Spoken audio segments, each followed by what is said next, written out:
Welcome, everyone. Cheers. Cheers, guys. Cheers, DJs and beers. Cheers to the three amigos and beers. Missing today. I'm still detoxing, but I allow myself. I'm not like as hardcore as you, Matt. I allow myself to have like, a little sippy sip here and there. Is that a non-alcoholic ale? Yeah, it's Stortbecker. It's apparently a very good one, German. Oh, nice. Wow. Yeah, it's an ale, alcohol-free. It's nearly 3 months for me. So, wow. David, your one looks amazing. Crispy cream, crispy lager. It's a Mexican lager by my homies at Sandbox Brewing that I went to pick it up last weekend.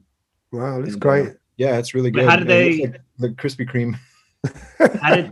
How can they get away with using the Krispy Kreme logo on there? It says crispy lager. Yeah, but it looks like Krispy Kreme. Well, I guess they don't sell this in stores. It's like direct from the brewery, so I don't know. I don't know if I guess they don't they're care. Probably they're like way under the radar. I don't think Krispy Kreme is worried about their use. Maybe they're allowed to legally as long as it's not donuts that they're selling. You're probably if it's a different product, I think they're allowed to have it. That's true. Or maybe they just don't care, Or they don't. Like they probably don't care. I mean, there seems to be a lot of people in the world these days that just don't give a fuck, right? Well, dude, the funny thing is, I have to work with some of them. Yeah. Well, the thing with breweries right now, a lot of breweries are like they come up with clever names based off other companies' logos or artwork, and they do their spins on it. And some people are actually going after these breweries. Right. Wow. Yeah. I mean, I was always this skateboard company. Which one was it? They used to always rip off loads and loads of logos. And the guy, the boss said they just used to have a wall of cease and desist stuff. They would just ignore, Amazing. Wow. You have Crazy. to do it. Man, well, I sent you guys the video. Speaking of people that don't give a fuck, that guy, the guy who was on CNN, who was like, I believe in two things that have never steered me wrong: the First Amendment and boobs. And I can't remember who the reporter was like, wait, back up. What did you say? But what was that whole thing all about, though? I didn't get the whole context of everything. Not that it was right, but what were they talking about? I don't know. Even Ali, I wanted to ask you, are you a lollipop man? I've never seen you DJ with the lollipop headphone. yeah, I used to be. Yeah. Yeah. Well, who made this one? This one I got. All the previous ones I had, I lost somehow. Yeah. And I had some original ones from I think I had a Dance Tracks one from New York. A few other New York designed and manufactured versions. This one, I believe I got in Japan. Yeah, I've got one. I got one in Japan, but I think Francois, the lighting guy, he used to make them as well. It's quite an acquired taste. I don't think many young DJs really know about the lollipop thing. I didn't know that's what you call it. Yeah. Okay. It always looked like the DJ was on a phone call while he was DJing. It's like he's multitasking. But I never used one of those things before. It seems like an old school, very old school thing. It's very old school. I think the reason why I stopped is because I started to get a creak in my neck. Yeah. Always being like this. and you look kind of funny like that. Yeah. All the time. You look a lot cooler with like, it on your head. But did you play with those, Matt? I've got one. I mean, when I was obsessed, when I got into rotary mixers and all that kind of stuff. Okay. And I think it was when I first went to Japan. I think the second time I got one, I bought one for my friend as well. But that was when I got like 2 dope real equalizers, the crossovers, and all that kind of stuff. Oh man, which is, they're great. I mean, those headphones are good fun, but if you're doing a long set, you just end up like that. It's just like this. It was get like a headband, just strap it on one side. Yeah, I feel like the the obsession that I don't know if all of us have this obsession, but like the obsession that we have with like classic technology, classic equipment, music equipment, DJ equipment. It comes in, it's like very cyclical. Like sometimes I'll see something that's like either a classic or like a new version of a classic. And then I go down that rabbit hole of like discovering other, modern but classically designed pieces of gear. And some of them, are made with tube technology and they sound incredible. They're not as functional for the way I play with all the technology. But I do love classic gear and I try to, I don't know, are you a collector, Matt? I am. I mean, I used to collect a lot of things until we had the kids. And now I'm kind of like on the verge of just selling everything. But with the studio, I mean, now I'm kind of like in between. I like the modern stuff as much as I like the old things. And I've got quite a few old synthesizers. Like my Juno 106 isn't working at the moment and stuff like that. So, the boutique stuff's really great because it's all USB. But whether or not it sounds the same, it sounds just maybe it's a little bit more tinny. Mm-hmm. So yeah, like the 909, the real 909 compared to the boutique one is like, it's still not the same. You can get it kind of sort of the same, but it's not. Yeah, I mean, I wouldn't want to use that live. I mean, it's so tiny as well. So Actually, I have used it live, but yeah, it was pretty difficult. Just throwing like live drums on top of a DJ mix. Yeah, it was pretty hard. It's better if like a set it and forget it, but like when you're just jamming, it's pretty difficult. Yeah. What's the other? There was like there was a clone that they made of the 909. I forget the company. It looks almost the same as a real one. Oh yeah, it's really great. I've seen it. But it's really expensive. Is it? Yeah. But is it like all the same, exactly like the real 909? Do you know? I've never heard. I think you have to buy it as a kit. There's one company does a kit, and then of course people then sell the built versions, but they look great and they sound really good. So when you guys are working on drums, I think we talked about our individual production process on one of these shows where we talked about like what we like to start with, the elements that we like to start with. David, I remember you saying like you always default to starting with like drums and bass, maybe. Like, do you guys always go into that 909 or the various 909 banks that you have, or do you try to find other things and then you kind of end up at the 909, or how do you? I mean, what's your relationship to the 909? For me, I've been recently because I've just last week I was at home pretty much the whole week because one of our kids was sick, and I just spent the whole week going through loops, drum loops, samples, making packs, going through loads of old hard drives. And I think that's, for me, that's my go-to starting point now with creating, especially if I'm doing a remix, I can just now start with throwing in drum loops. And then maybe if I'm happy with the groove and everything's working on top, then I could then maybe open Punchbox or something else if I need more oomph, but I love Punchbox. Yeah, but yeah, it's all. I guess it's about getting. If you get the groove right and things sit on top, then yeah. Yeah, like I would start with just a basic 909 kick, just to have the kick drum there. It doesn't necessarily mean I'm going to keep that till the end. Yeah. So then I'll build a track on top of that. Then I kind of go back and go, okay, the 909 doesn't really work, or layer something. And I love the Punchbox now. I've been using that for the last couple years now, and it's really good for building kick drums.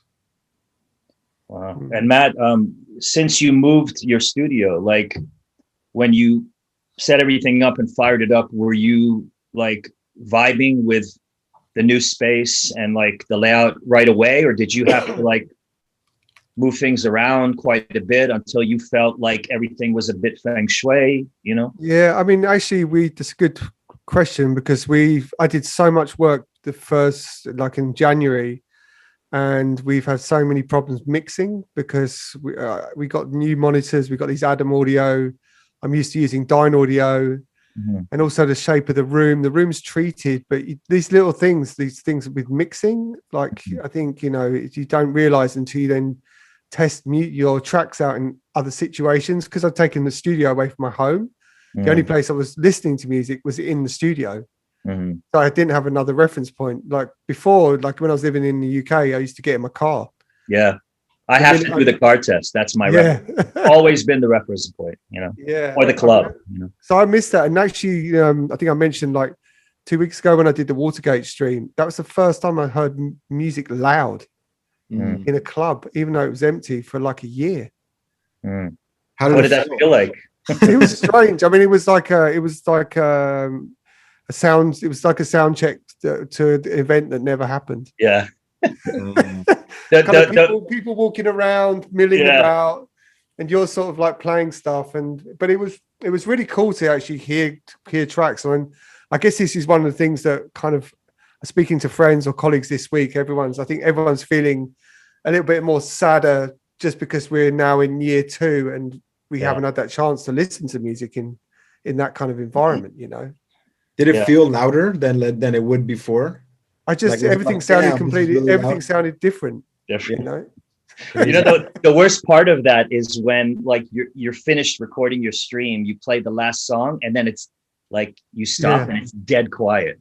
You can hear a pin drop, and then there's no cheers, clapping, as if you were playing until the end of the night. I mean, in Watergate, you don't even, because of the way it's set up, and because you have to have social distancing between the people that are actually producing and filming it. You go into the club and then go downstairs and then come up the other end into the booth, so you actually don't meet anyone. It's a very strange experience, and I'm not sure if I would actually ever consider doing a stream again in an empty club. And they're doing it like regularly now, right?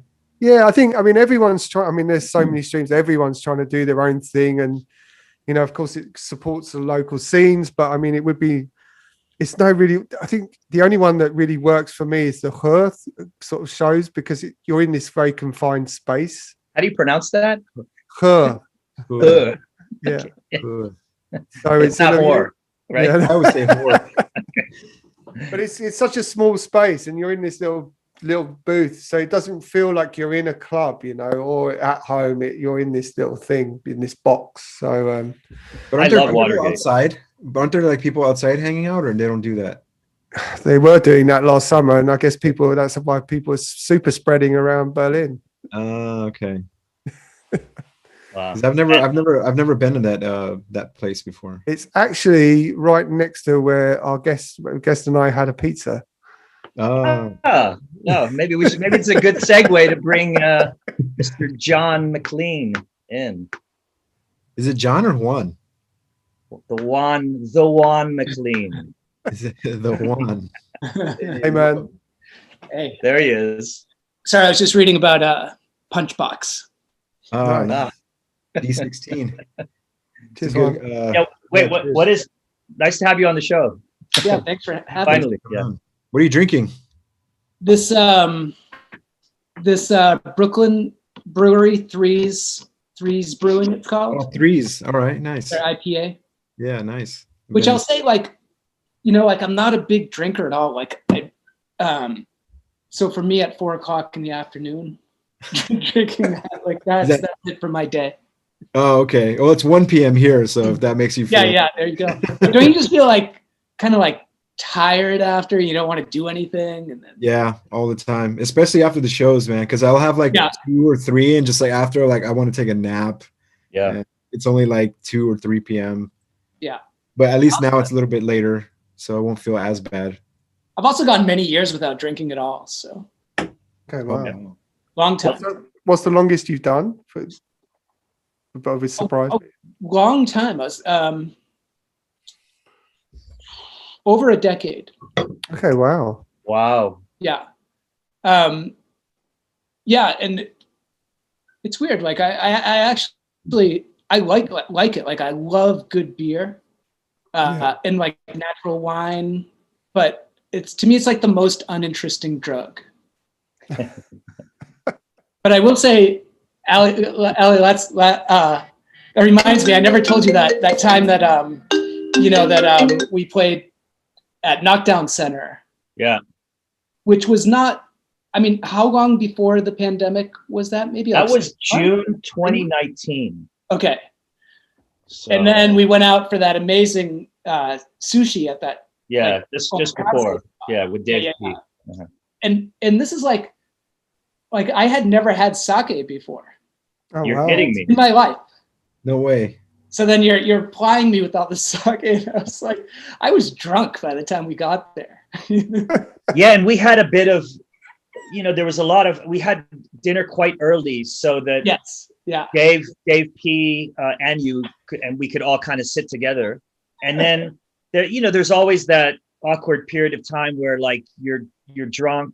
Sometimes you're on your deathbed and you just passed out right away, like even sitting in your chair. But I was kind of jazzed up. Like I wanted to hang with friends. I was in New York and Brooklyn, and then I wanted to come earlier to see you and stuff like that. Yeah. But yeah, we were quite faded. Yeah. For me, that was a lot. After all that sake. But what did you think? I had to go to the airport. Like literally, I had like, a bunch of friends in my room for a few hours after I finished. And then I had to go straight to the airport. So I was literally on my deathbed, like wow. the next day. Yeah. But what did you think of sake after you had it for the first time? Like I liked it. Like to me, it seems like a good thing to drink with food.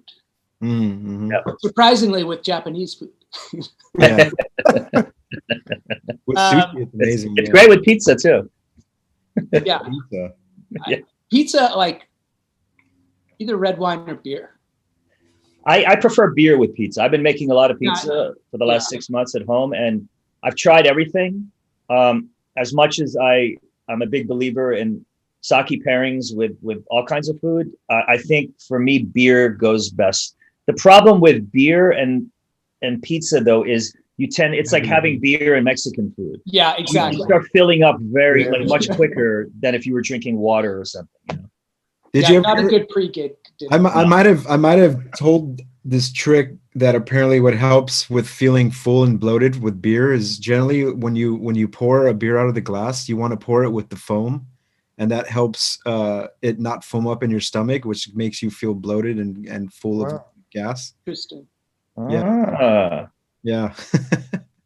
Dave, we need weekly tips from you.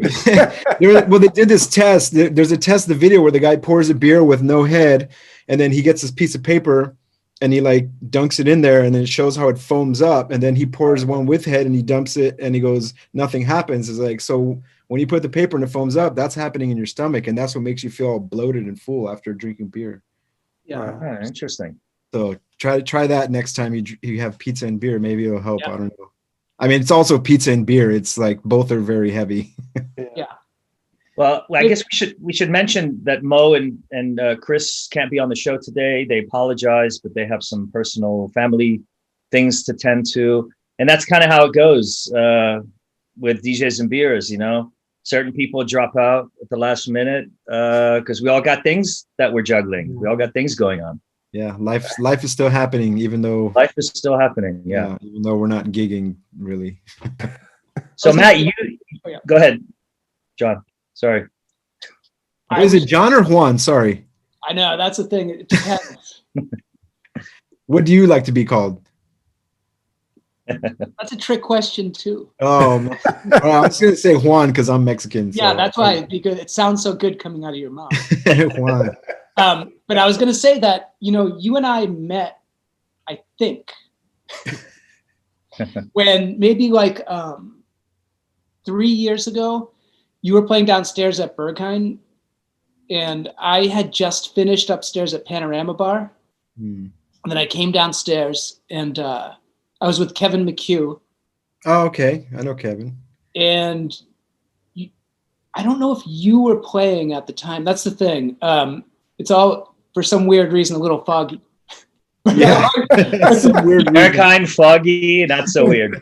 But what I always remembered about that moment was like, I go downstairs. I just finished upstairs. I'm like, I kind of like rarely go downstairs because it's just too much for me. Is it too hard? Okay. It's just too much. Like left to my own devices, like when I'm playing like an open to close set, like here in Brooklyn at my home base, like good room, like all right. I'll start at like 80 BPM. And then unless someone's like really on me, at 2 a.m, I've crept up to like 100 BPM. You know what I mean? Wow. Anyway, so I came down and I did meet like either you or Mo. I don't remember, but all I remember is there's this blonde woman. I said blonde, like American, probably from LA.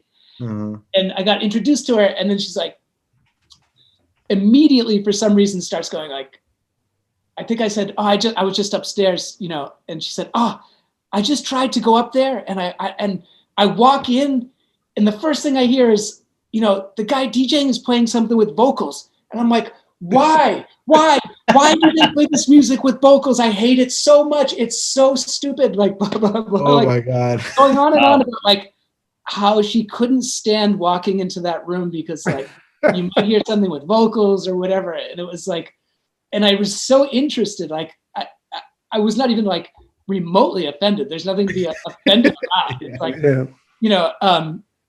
but the way she went on about it was like so intense. I've always been so intrigued by that. Like, she had no idea that was you playing. Oh, no idea. No, I never told her. Because then I didn't want to embarrass her, and I was like, and I wanted to hear what she had to say. Yeah, let her finish her thought. yeah. And it was like, but there is that whole thing of like, it's like a total separation, even though the clubs are together. Yeah. People that will never step foot in Panorama Bar for that reason. They're just like, oh, it's just like the vibe's just not my vibe. And then people from upstairs go downstairs and like, ugh, hell no. No, but I love the music though. That's the thing. I do. I love I love it. Yeah. But yeah. But that's almost what you want. That you want extreme opposites. That's what makes in that environment, right? I mean, that's the beauty of the two spaces, right? Like, it's quite intense, like I remember Andy Baumecker telling me recently, he's like, you know what part of the problem is in that place now? And this is like a couple of years ago. He's like, in the old days, there used to be these tracks that like you would play upstairs and you'd play them downstairs. And they were like kind of like hits. And like he's like, and that just totally not true anymore. Yeah, there was like a Berghain sound and a Panorama Bar sound. Yeah. I remember, like, at least when I first started going, but that wasn't even in the early days, but still, that was like 10 years ago, 11 years ago now. And there was that Berghain sound, and it was like 127 BPM. Yeah, it's so crazy how it evolved. The music was, I was gonna say, the music was definitely deeper downstairs in the mid 2000s, when Marcel and Ben started playing and stuff like that.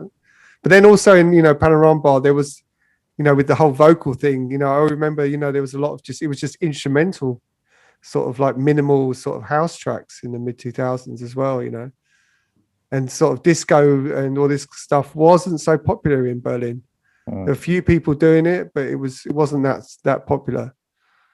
Who made it popular? Do you know? Was there a certain? It's probably you, John. Not me. I think it was just there was always people playing it, but it was never a big thing. And then you had Cocktail d'Amour, you had Giacomo Giovanni, there's a few people, a few DJs playing this kind of stuff. I always played disco there. There's then Honey was playing. It's become a lot broader upstairs, musically as well. There's times where I've gone up there and there's techno. Yeah, which is great. What the hell? I came up here to escape the damn techno, and then walk in there, it's just like banging shit, and it's like, damn, what's going on? Are the people going for it? I just remember like it's packed. Yeah, every time I would be there, there would always be these moments where people would be hanging out, like sitting down, shooting the shit or at the bar or whatever. And then the DJ would play something or everybody would feel like, okay, now they're in a dancing mood. And then the energy would just be through the roof and you would hear screaming and stuff like that. And then it would subside and it just was constantly coming in. One time I sat there, I was talking to some people for hours and hours and hours. And I just kept hearing that in the background, like the lull and then like the crescendo and then the screams and then the lull again. It just went up and down, up and down. And I love that, you know, it was like this. They used to have the sound system used to actually go all the way around the bar. It was a lot louder. It used to be a lot louder. And then in the early days as well, it's a lot more hedonistic. There's a lot more people having sex everywhere upstairs. Until it became more touristic. And then it's become, before the pandemic, it was an exhibitionism in a different way with just this whole sort of fetish clothing and whatnot, you know. It's just become more mainstream, I guess. Yeah. Yeah. Well, I think a lot of people go there and they're like, this is the thing I'm supposed to do when I'm there. And then the same way that I think DJs, like I noticed in Panorama Bar, it was like, oh, I have to play really hard in this place. In Panorama Bar? Yeah, I think it got a lot harder. Oh, well, yeah. I guess I mean, like, so when you played, when was the last time you played there? I played at in the laboratory. Oh, I've never been there. I mean, let's say 6 months before the pandemic. Wow. What's it like? What kind of music do you play down there? Is it more housey or? Yeah, it was a bit like and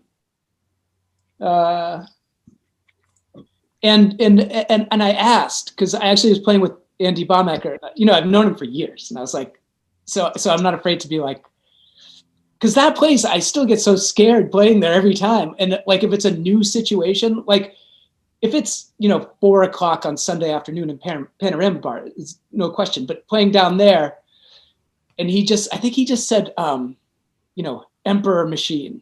It was like, just like chuggy kind of, and then throw in like Italo, like kind of cheesy stuff every once in a while. Yeah, it's funny because like even though I've played Berghain so many times, I still get nervous because I feel like you have to do really well in there, even though you can pretty much play anything and people are pretty much up for it. It's like DC-10 in Ibiza. I still get nervous. You're just like, is that true that you can really play anything though? I think, I mean, anything as far as like in the techno realm, you can kind of jump around. I'm not saying you can like play techno and then drop some like Tribe Called Quest and people can go, no. I mean more like tempo wise and things like that. People expect the fast stuff there now, but I've heard DJs drop it down to like, who was one time, actually the last time I played it was at Canding Ray. He played after me and he started off like at 125 and I finished like at 138 BPM. Yeah. And like everyone was still there, like just ready for it. So I was like, okay, that's kind of cool to know that people are still kind of up for it. Maybe because it's him, they expected that because that's his thing. Yeah. So, yeah. Wow. Well, I wanted to ask you, sorry, Ali, I was wanting to ask you, because the first time we met was actually at in Concord 2, which I think was like the early 2000s. It was one of the first LCD sound system gigs in the UK, I think. Yeah. And I was a support DJ. But I wanted to ask, so when did you first start DJing in clubs? In clubs, probably, I think the first time I ever played in a club was 99, maybe. Yeah. But before that, you started out, for those that don't know, you're from Providence, Rhode Island. Well, I grew up in Boston and then I went right to Providence when I was okay, so yeah. Yeah, and then you started a band called Six Finger Satellite. Yeah. And you were the guitarist in the band. Yep. And we were the first non-Northwest grunge band to be signed to Sub Pop. Oh, wow. Wow. And the sort of template was the first Public Image Limited lineup. So like I had like Keith Levine's like aluminum neck guitar, and he also had a Prophet synth that he would play. Yeah. So I found a Prophet 600 in a pawn shop, and it was expensive. It was like $50 for this thing. Wow. So that was I had that, and then I had a Moog Rogue, and both of those going into a tape delay, and then play guitar. And at the time, it was like, in that world, having that, like those synths on stage and all that stuff, like you just didn't do that.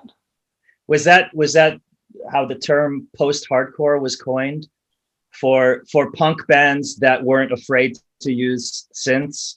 I think so. Just like, because like I grew up in the hardcore scene, like in Boston, like, you know, as a teenager, like, and slightly before. And it was like, if you had any kind of brain, after a little while, you're just like, this isn't really going anywhere, and it's kind of dumb. You know what I mean? Because like, I feel like we're all, like, us, meaning any of us, like, what drives us, I think, is like that kind of like rush from music, like either producing music or playing music or whatever, you know. Yeah. And there's that whole rush when you're a kid of like this really fast, loud music. And very quickly I was like, you can only play so fast and it can only be so loud, and it's just not interesting anymore. Mm-hmm. And when like Public Image Limited came along, that blew my fucking mind, because they had like come out of that world, and then they're playing like disco drum beats with electronics, mm-hmm. like weird shit, and like, you know, like dub influences. So that kind of thing always appealed to me. So we were like really into disco, partly because we liked the music. And mm-hmm. if I'm honest, a lot of it was because it just was like it was the way to sort of like piss people off the most in that world. Because of that whole disco sucks kind of period that had happened. Yeah, and before, right? And things were so different back then. Like in hindsight, it's like, you know, our bass player who, you know, like wear like leather pants with like a mesh tank top and like sunglasses. It just was a different time. Like all that. Now I'm saying that, I'm like, why did I just say that? It doesn't sound like anything. But like when we'd be on tour and you're gay and you're wearing your leather pants and your mesh tank top and you're rolling through like some weird place like in Indiana on a Monday. Yeah. It was super scary. Like it was like, you know, it was ominous and like threatening. Like just the vibes around you would be like pull over somewhere. It was, I don't know. It's just, it was such a different time. Were you also, I wonder how much like the Clash were instrumental in bringing those two worlds together, like disco, the kind of whole disco kind of backbone with the post-punk or punk alternative, whatever kind of rock sound. Were you into the Clash? Was that something? Yeah.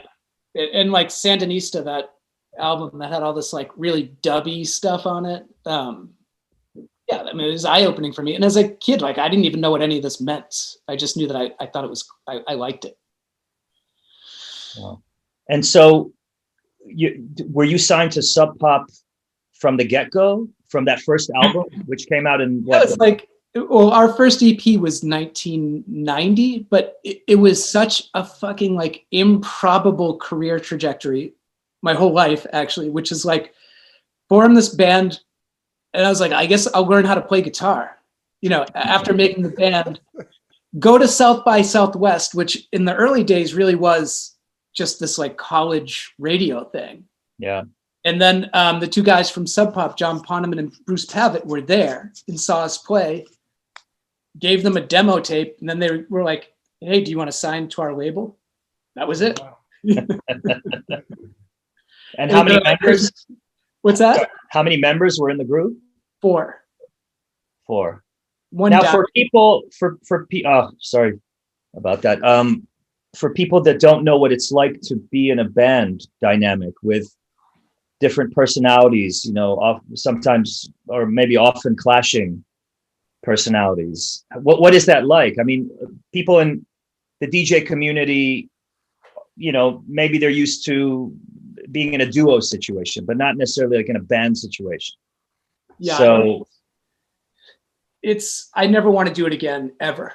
It's like being married to 3 people. And at that time, it was like, to make things worse, like 2 people in the band were heroin addicts, and you're going on these tours, and it's like, you can't take a day. It's not like you can take days off or something. So we'd get to like the whole routine, you like roll up to whatever city. And then me and Kurt, the bass player, he's actually the one who died of an overdose eventually. We just disappear and then maybe come back at some point. It was not ET and the others. Were all the band members friends, or just how did everyone we just were link up? Friends. Yeah. We were just friends who loved music, and I was like, "Do you guys want to make a band?" And that's just kind of how it went. at what point within the band situation and signing to Sub Pop, at what point did you guys quit your day jobs? After which album? It was it's hard for me to remember because the life, I was going to say lifestyle, I don't know if you want to call it that at the time. Because for a long time I was living in my my girlfriend at the time in her grandfather's basement. And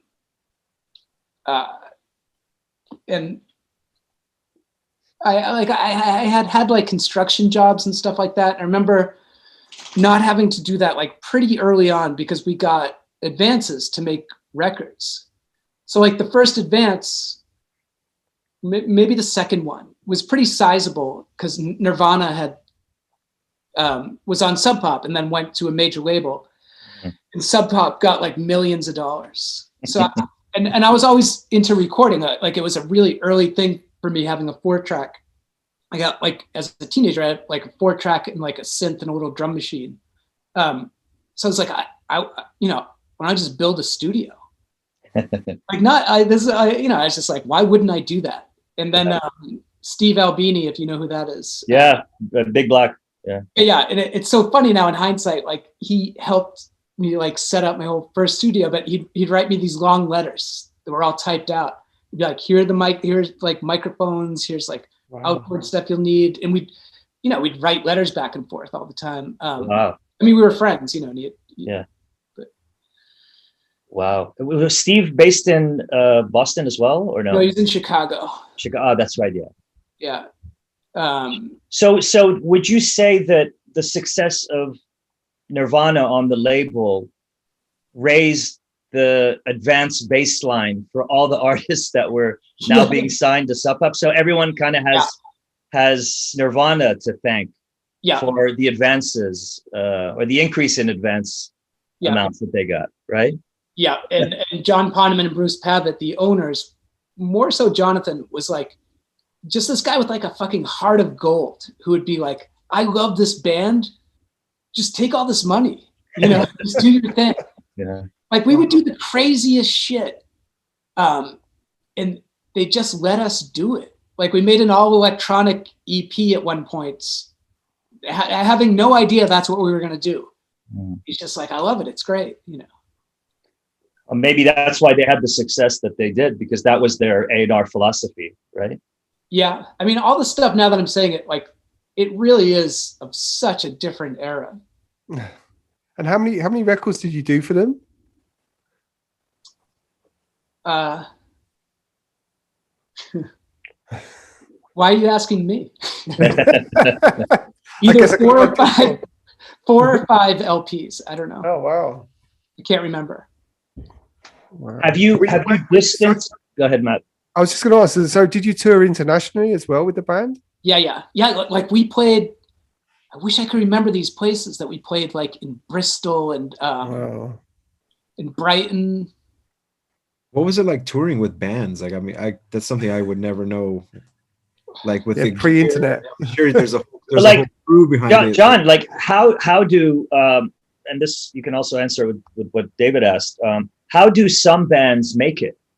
Bands like U2 and Radiohead, whatever. Like, what are those interband kind of dynamics that allow some to make it and become stronger as a unit over the years, and the others like the Zeppelins or the Beatles or Pink Floyd or whatever that just end up hating each other. Like Metallica. Metallica. Well, a lot of those bands you named, like, I think the driving force is probably that the insane amount of money that's on the line. And if you think about it, it's like, you know, you become literally an institution. And, you know, what else are you going to do after that? Like, if, you know, I don't know. It's like, I really think it's money. If you really think money is the driver to bands staying, but you know, like, well, yeah, I guess, Zeppelin and Floyd and those bands, they all individually made so much money that there was no real need.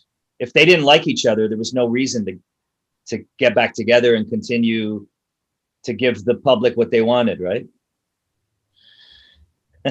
Yeah, I don't know, when you've made like all your millions and you're sitting in your fucking castle somewhere, I don't like, it's just a thing. Like, I to this day am my own worst enemy with this stuff, because I just love music so much, and money, I'm the most unambitious person. I just don't care. I want enough money to like to live on. Like DJing, you know, for some reason I remember signing to this is kind of embarrassing, but like Warner, do they have a booking agency? Warner Brothers? Warner Brothers. Wow, that's news to me. Or was it CAA? One of these things. I don't know why. William Morris, maybe? William Morris. You're right. That's what I'm thinking of.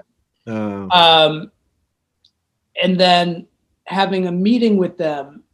And this is like when I'm at like a real peak, you know, and I'm like just staying on the road endlessly, never going home, and having a meeting with them like in London.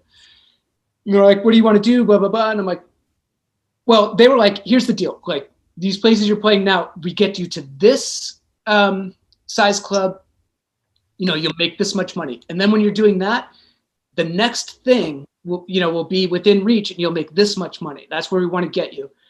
And then I said, but I like the places that I play now. They're all like 400, 500 capacity or smaller venues. I'm like, that's just what I like to do. Like, I don't like playing bigger places. And that was the end. But when you were going on tour internationally, I'm just curious, how does that work gear wise and band and manager? Oh no, I meant DJ.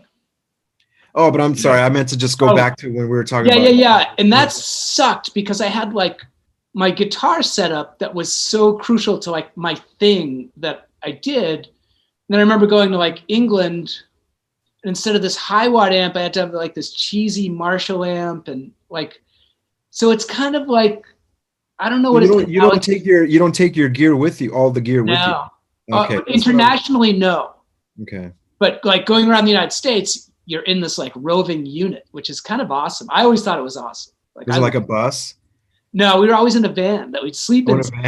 Or, you know, you'd have to sleep in it in some places because someone would steal your gear, so you sleep in the van. Wow.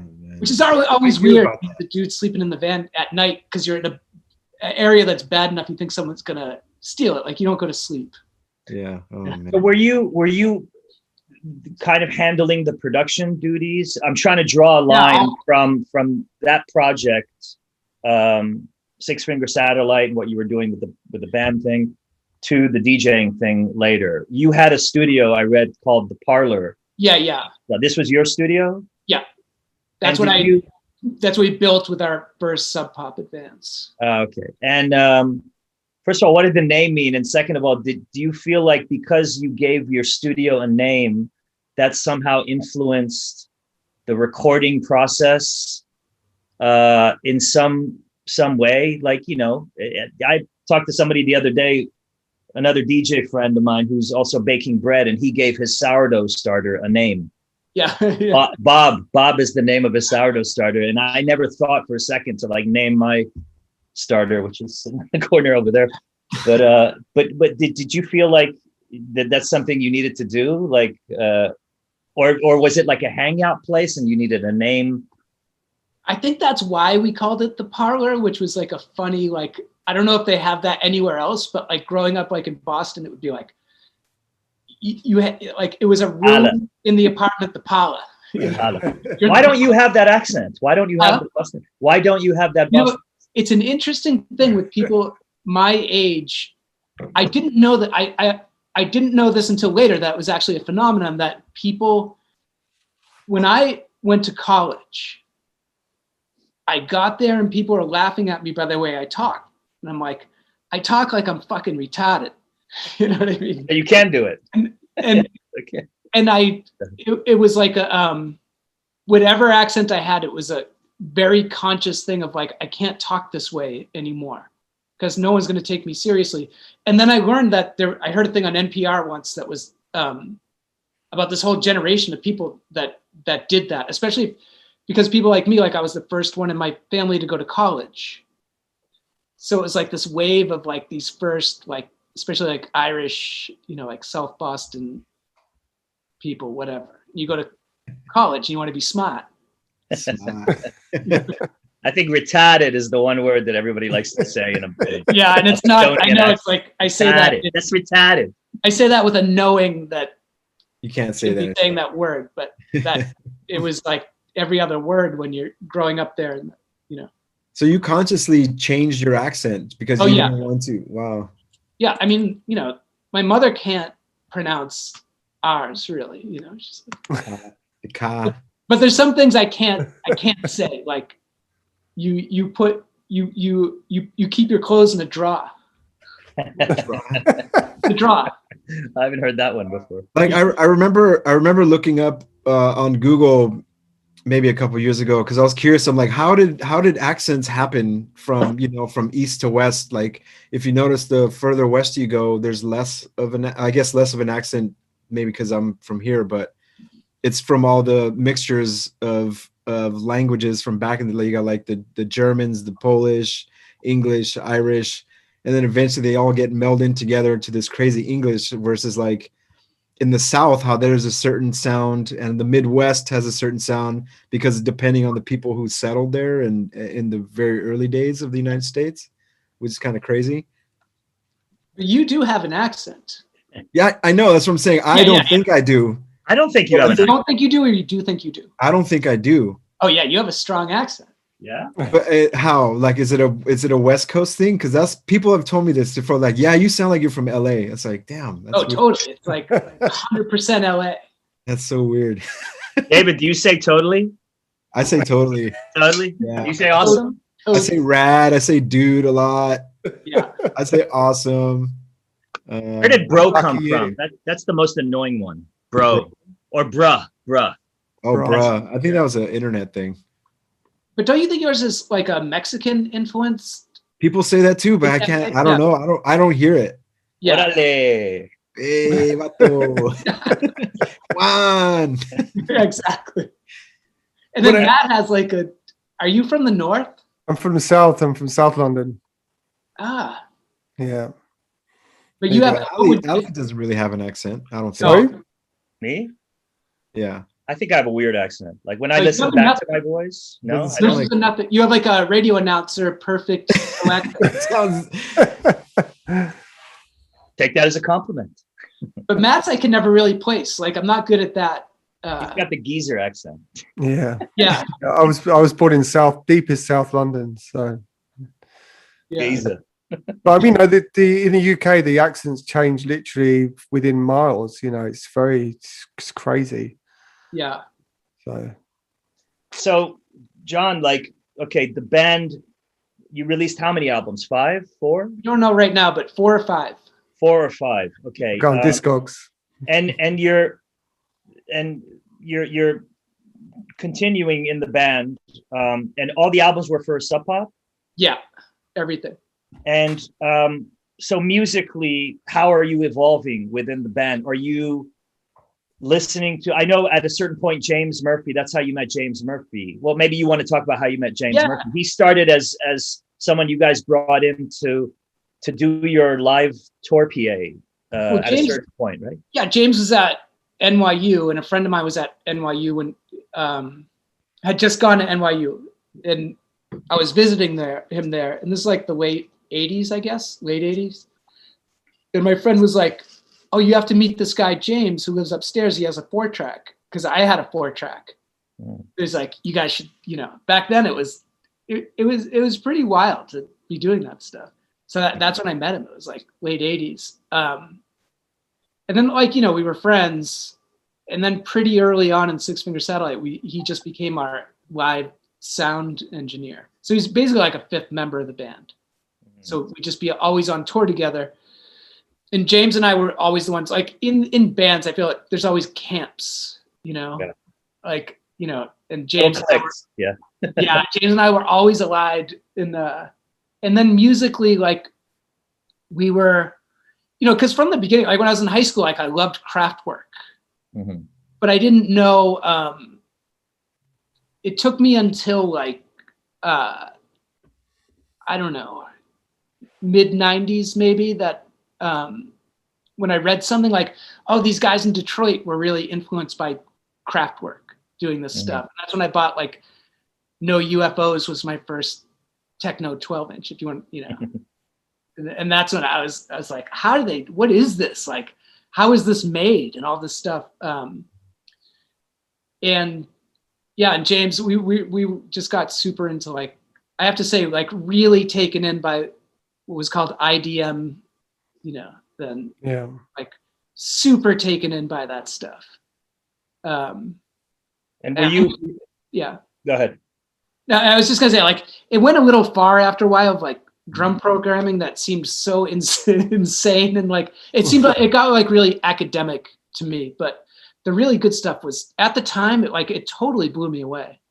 That and Basic Channel, those were the things that. I mean, a lot of the IDM stuff is really sort of it still sounds great, It's not. It's timeless, a lot of it, and people are actually kind of trying to replicate it now. It's now becoming a thing again, or it has become a thing. Exactly. Do they still call it IDM now? That's why I hesitated. I don't know. I don't know either. I feel for like lack of a better genre expression. Like an old term, maybe. Yeah. John, did you ever threaten to replace your drummer in the band with a drum machine? Did that conversation ever happen? I mean, it's a little bit of a, you'll laugh along the way, but don't feel bad at the end of the story. Okay. And Matt, when I first met Matt, actually, this came into play a little bit, but Jerry Fuchs, who was the drummer in the Juan McLean, I'd never let him wear headphones because I thought it just looked really bad, like when he's playing drums, to be wearing headphones. So I had an MPC that everything was like sequenced through, like the MPC. There was, and he would. So I'd put like the kick and snare and hi-hats, whatever, in his monitor, and he'd play along to them. And we were doing some kind of interview, and during the interview, which was videotaped, they were like, "Why don't you just wear headphones?" And he was like, "Oh, Juan doesn't let me. He thinks it looks bad or something." Got in this kind of argument about it. It was after a gig. It was like a fake argument, and he's like, "Why don't you just have MIDI jacks put in me? Then you can just plug me in, and whatever. And then it'd play me." I was like, "Yeah, good idea." And then he was an illustrator, and he had he went and got MIDI jacks tattooed in the back of his arm. Wow.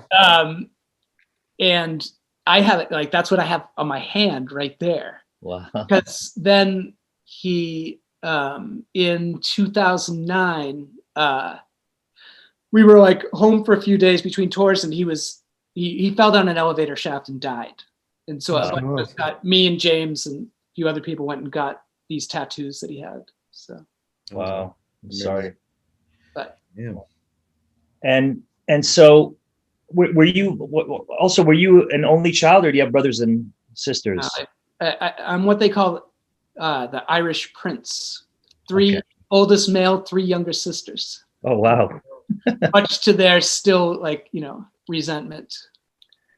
And what did your parents think of you pursuing a career in music? I'm guessing the siblings weren't dabbling in a musical career? No, not at all. They're pretty like,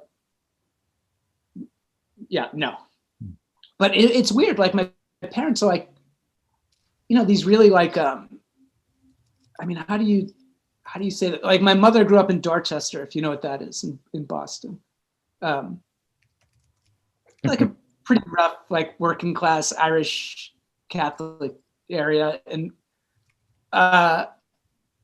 And then like, so, you know, when I'm playing gigs and stuff in this band, like pretty early on, like I'm still like in my late teens, and my parents would come to them. Like they were always super supportive. They'd always come to the gigs, and then segueing into the Juan McLean, like if I was DJing somewhere, like they'd come or whatever. It was funny. Yeah. My father threatened to beat up Tim Sweeney once after a gig. Tim said he'd never go back to Boston after. And basically so the band split up, and I read that you took some time off from music altogether, right? You started teaching. Yeah. It split up because I quit. Like we had finished our last album and we're about to go on tour. And I was like, I just can't do this anymore. Like the pressure of like being in a band with like 3 other people. And it was relentless touring. Like you just go on tour for months at a time. I was just so tired of it. And my way of dealing with it was just to quit. And I was so tired of all of it that I was like, I never want to listen to music again the rest of my life. I mean, seriously, like I tried to make myself like classical music, which didn't work. And I was like, I just don't want to do it. Yeah.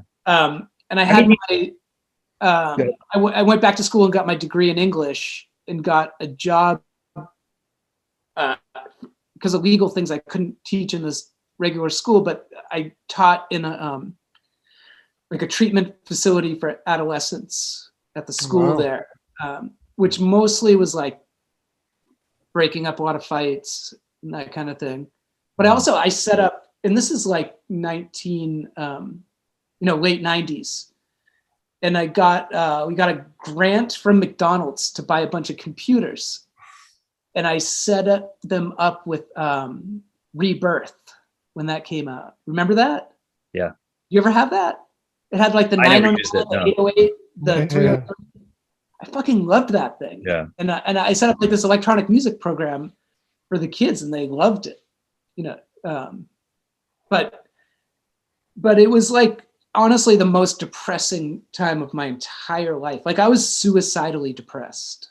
Wow. And not really understanding why. Like that I was denying like this, you know, like I was made to make music. Like and James Murphy, he's the one that like kind of saw all of this and what was happening, and I always said like kind of tricked me back into making music. It was like I went to New York and like I realized like him and Tim Goldsworthy had set this up ahead of time, but we were like walking down the street, you know, in the late 90s, sometime like probably like 99, 98, and we walked by this like pawn shop, and Tim Goldsworthy was like, "Oh, that looks like a sampler in there or something." You know, we walk in, it's like an Akai S1000. And they knew that it was there, and they're gonna, you know, they bought me that in like a cracked version of Logic. I don't even know if it was called Logic then. So I had like, and then set me up with like this little music production thing for at home. Mm-hmm. Like with remember the first iMacs, like the bubble thing that they were covering. I made my whole first album. Like it was that, a Juno 106, the S1000, a Waldorf Micro Q, a couple other things. And that's how you know. And you were depressed because you didn't, deep down inside, you didn't want to leave music, but you wanted to leave the band, and you wanted to leave that whole situation that you were in with the other guys, right? Yeah, and my answer was just like, same thing, like leaving relationships. That's what I would do, is you just kind of like stop showing up, and like, you know, and it was so much easier to do back then, and just like never, you know, don't call the person or something. It was like, my whole thing was just like throw everything out wholesale. And because like, I know this now that like, I can't, it's just what I have to do. Like, I love music so much. Yeah. And when you moved to New York, I mean, were Thomas and Eric and everyone, were they playing back then? Was that Yeah. whole, like was it Passerby? That place, was that Yeah. going then? Yeah. Which is that was an amazing tiny little micro club. Yeah. And you know what's funny? Like now I was thinking, like, with the times we're living in, I don't know why it never occurred to me. I was like, you wouldn't call yourself Rub and Tug now.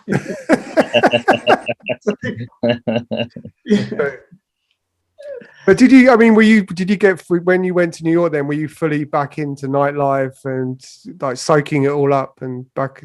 Yeah, but I was like teaching at the same time. So it was weird because like I made my first 12-inch, which immediately, you know, like I thought it was just going to be like this, like a hobby again or something, like just like this hobby. Like I like sitting in my bedroom, like making tracks. And then my first 12-inch comes out and like, you know, I'd like go to the bookstore and open up some like DJ magazine and read about it or something, or some DJ playing it.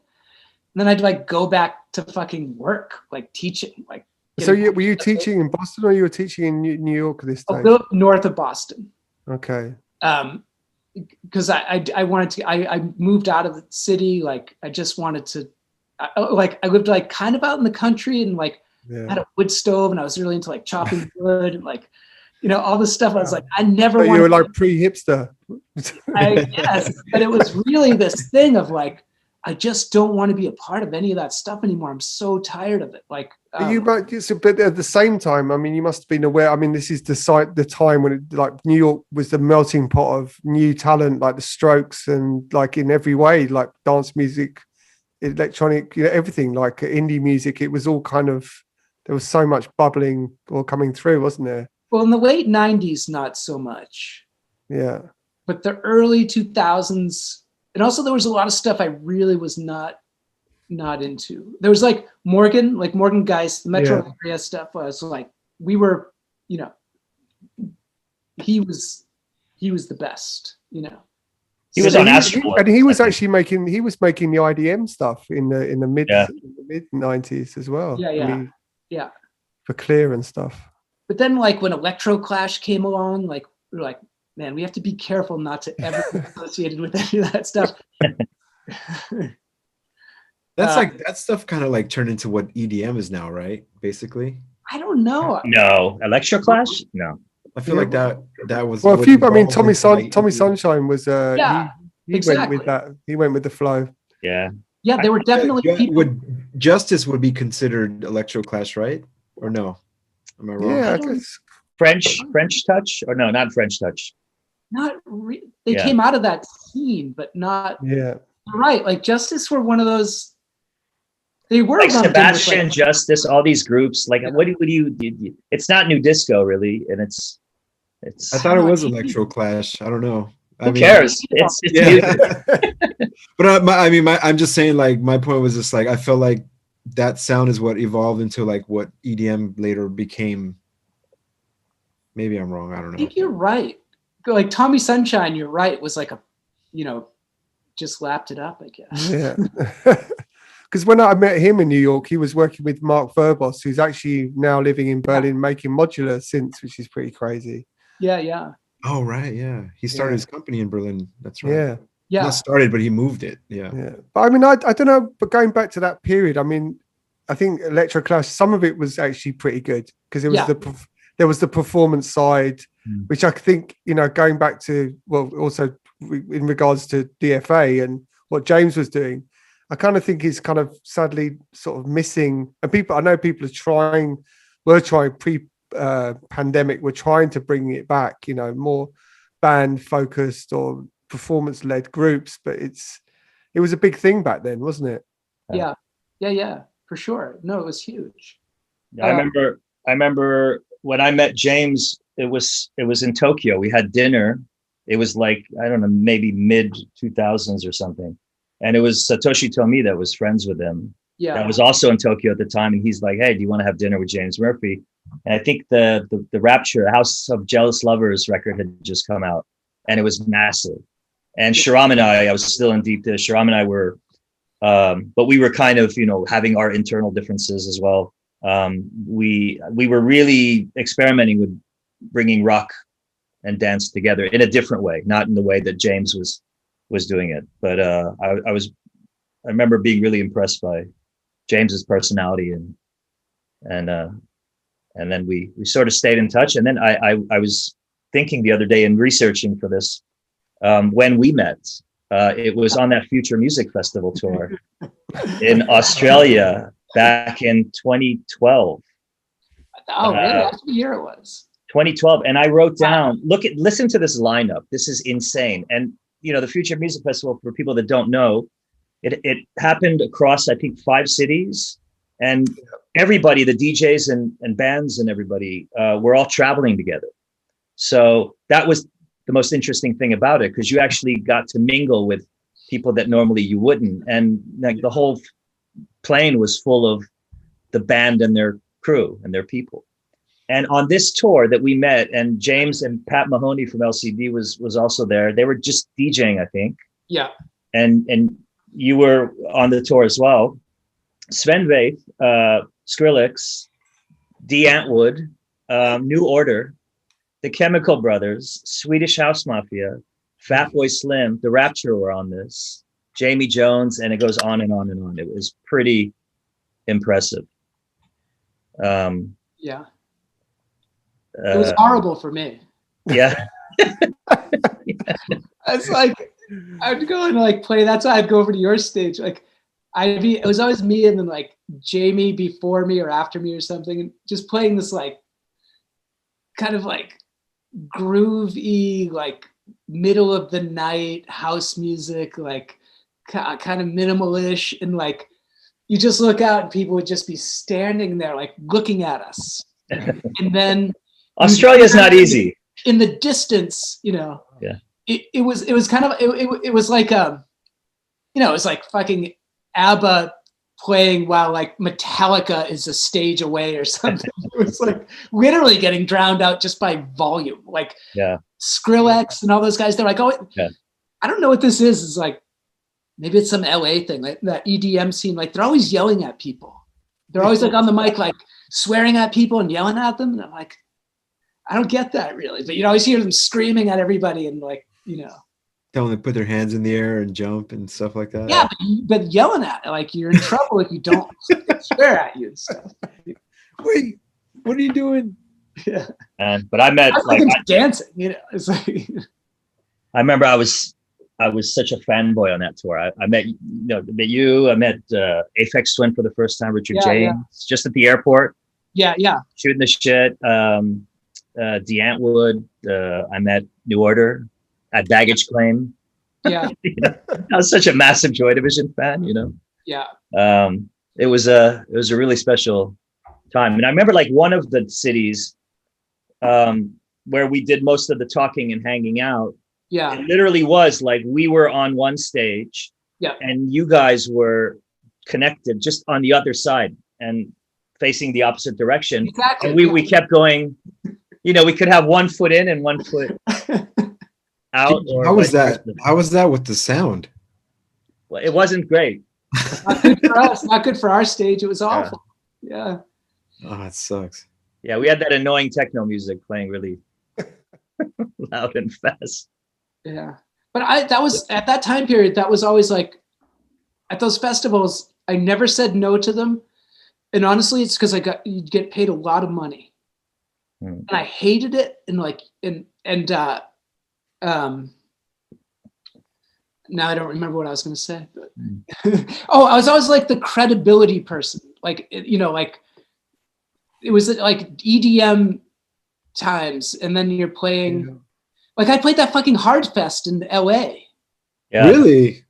And it's like super EDM, right? Yeah. And then they had this one stage that was like me, Eric Duncan.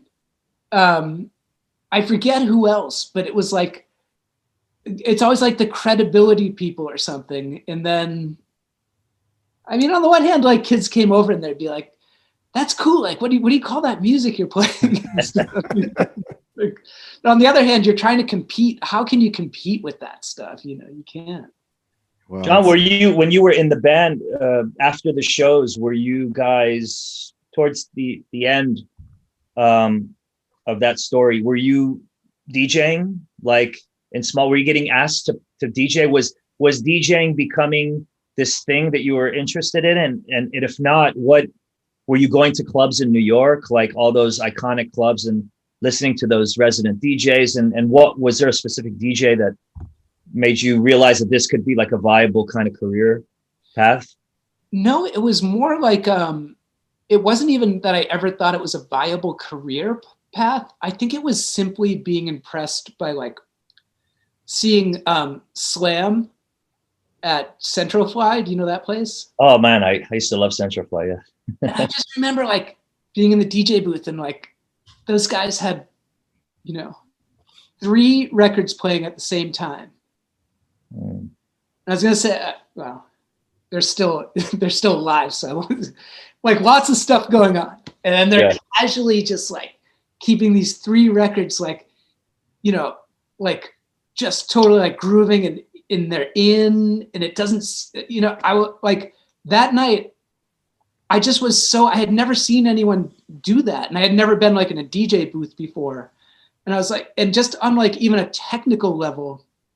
It was the same thing as like seeing like a favorite guitar player or something. I was like, that's why I want to fucking do. Like I'm sitting at home, like trying to mix like my like little like, records together. And it was a real like, kick in the ass to be like, you could do this really fucking crazy, serious thing.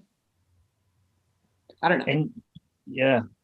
And you were right there alongside the success that James was having with the bands that he was producing, the record label, and eventually LCD. You guys, that was all happening to you both at the same time. Well, DFA started because like I had made my first 12-inch, and I was in New York, like, and James was like, let's go for a walk or something. We go for a walk. He's like, you could probably give this to like Sub Pop or something, or some label. And then he said, me and Tim are thinking of starting a label. Like, how would you feel if we just put it out? And I didn't care. I was like, yeah, sounds good to me. Like, great, cool. Nobody, if 50 people bought it, I'd be totally happy. And then so it was started to put out that in House of Jealous Lovers. Mm-hmm. And then those just exploded. And then James, like LCD Sound System was just him doing this stuff in the studio. And then he did the first one. And I think still to that point, he was like, he thought I was going to be, he would just be again, the guy behind the scenes. And I would be I don't know what, who knows? We had no idea what anything was going to happen at the time. I remember when I sent you the flyer art for this, I asked you, it didn't have the Juan McLean. Yeah. I said with or without the, and you're like, definitely without. Yeah. But I remember one of the things that was so striking for me about the name was the usage of the word the before. Yeah, Juan McLean, which was simply because it's fascinating to me. Like, what does that mean? Though, what it's like someone saying the Ali Shirazinia or like the Dubfire, the Truncate. Yeah. It's like, what does that mean? What's going on? I think if you put the in front, it sounds like a band name. Like, well, I was gonna say, is it because did you start with Nancy Wang, who also plays keyboards for LCD? Did you start this with her and some other members? And is that the Juan McLean, signal that this was like a band dynamic, or no? No, it was that was James's idea, and it was just like, you know what? If you put a the in front of it, it would sound like more important. There was an actual conversation that was had. Yeah, that was it. I mean, I remember it, and that was about the size of it. And I was like, and again at the time, I'm like, who's gonna care? Like when I'm DJing at APT down the street, like on what nights were those? Like Monday night or something? Nobody cared. Like there's no consideration for any of this. Like we didn't think any of it really meant anything. But when did Juan come in? Well, the whole story with that, it's like, and I always feel funny, like with, Well, it's funny because like I go to Mexico and they're like, the first time I ever went to Mexico to DJ, and, you know, and then I'm standing there. This is before iPhones, you know, but we still have cell phones. And like maybe the promoter called me. He's like picking me up. He's like, I'm looking, you know. First he's speaking Spanish, and I'm like, he's like, I can't see you, and I'm like, I'm next to the green pole, you know, with the thing on it. He's like, I'm next to the green pole with the thing on it. I'm like, I hear you. And then he turns around. He's like, he was so confused. And he just starts laughing. We were both just laughing. And he's like, this is the funniest thing I've ever seen in my life. Like, I'm the whitest of the white people. He's like, Juan? Yeah. Maybe that's why it was. Yeah, it was always. I was fascinated by that. It was always this thing I wondered about. You know, there was a moment when, like a year, like last summer, where I think I like sort of like shut down my social media and stuff because there were some grumblings of like, I'm gonna have to change my name. And again, the whole name came about because I was in the studio, like with James, just I think maybe working on my first 12-inch or something. Mm-hmm. And Marcus Lampkin, who was Shit Robot, would become Shit Robot, was down the hall, like getting stoned, and then James and I are listening back to this track I'd done, and he just walks in. And he goes, and it was like a real like Juan Atkins kind of tribute. And he walks in, he goes, oh, in his Irish accent, he's like, who do you think you are?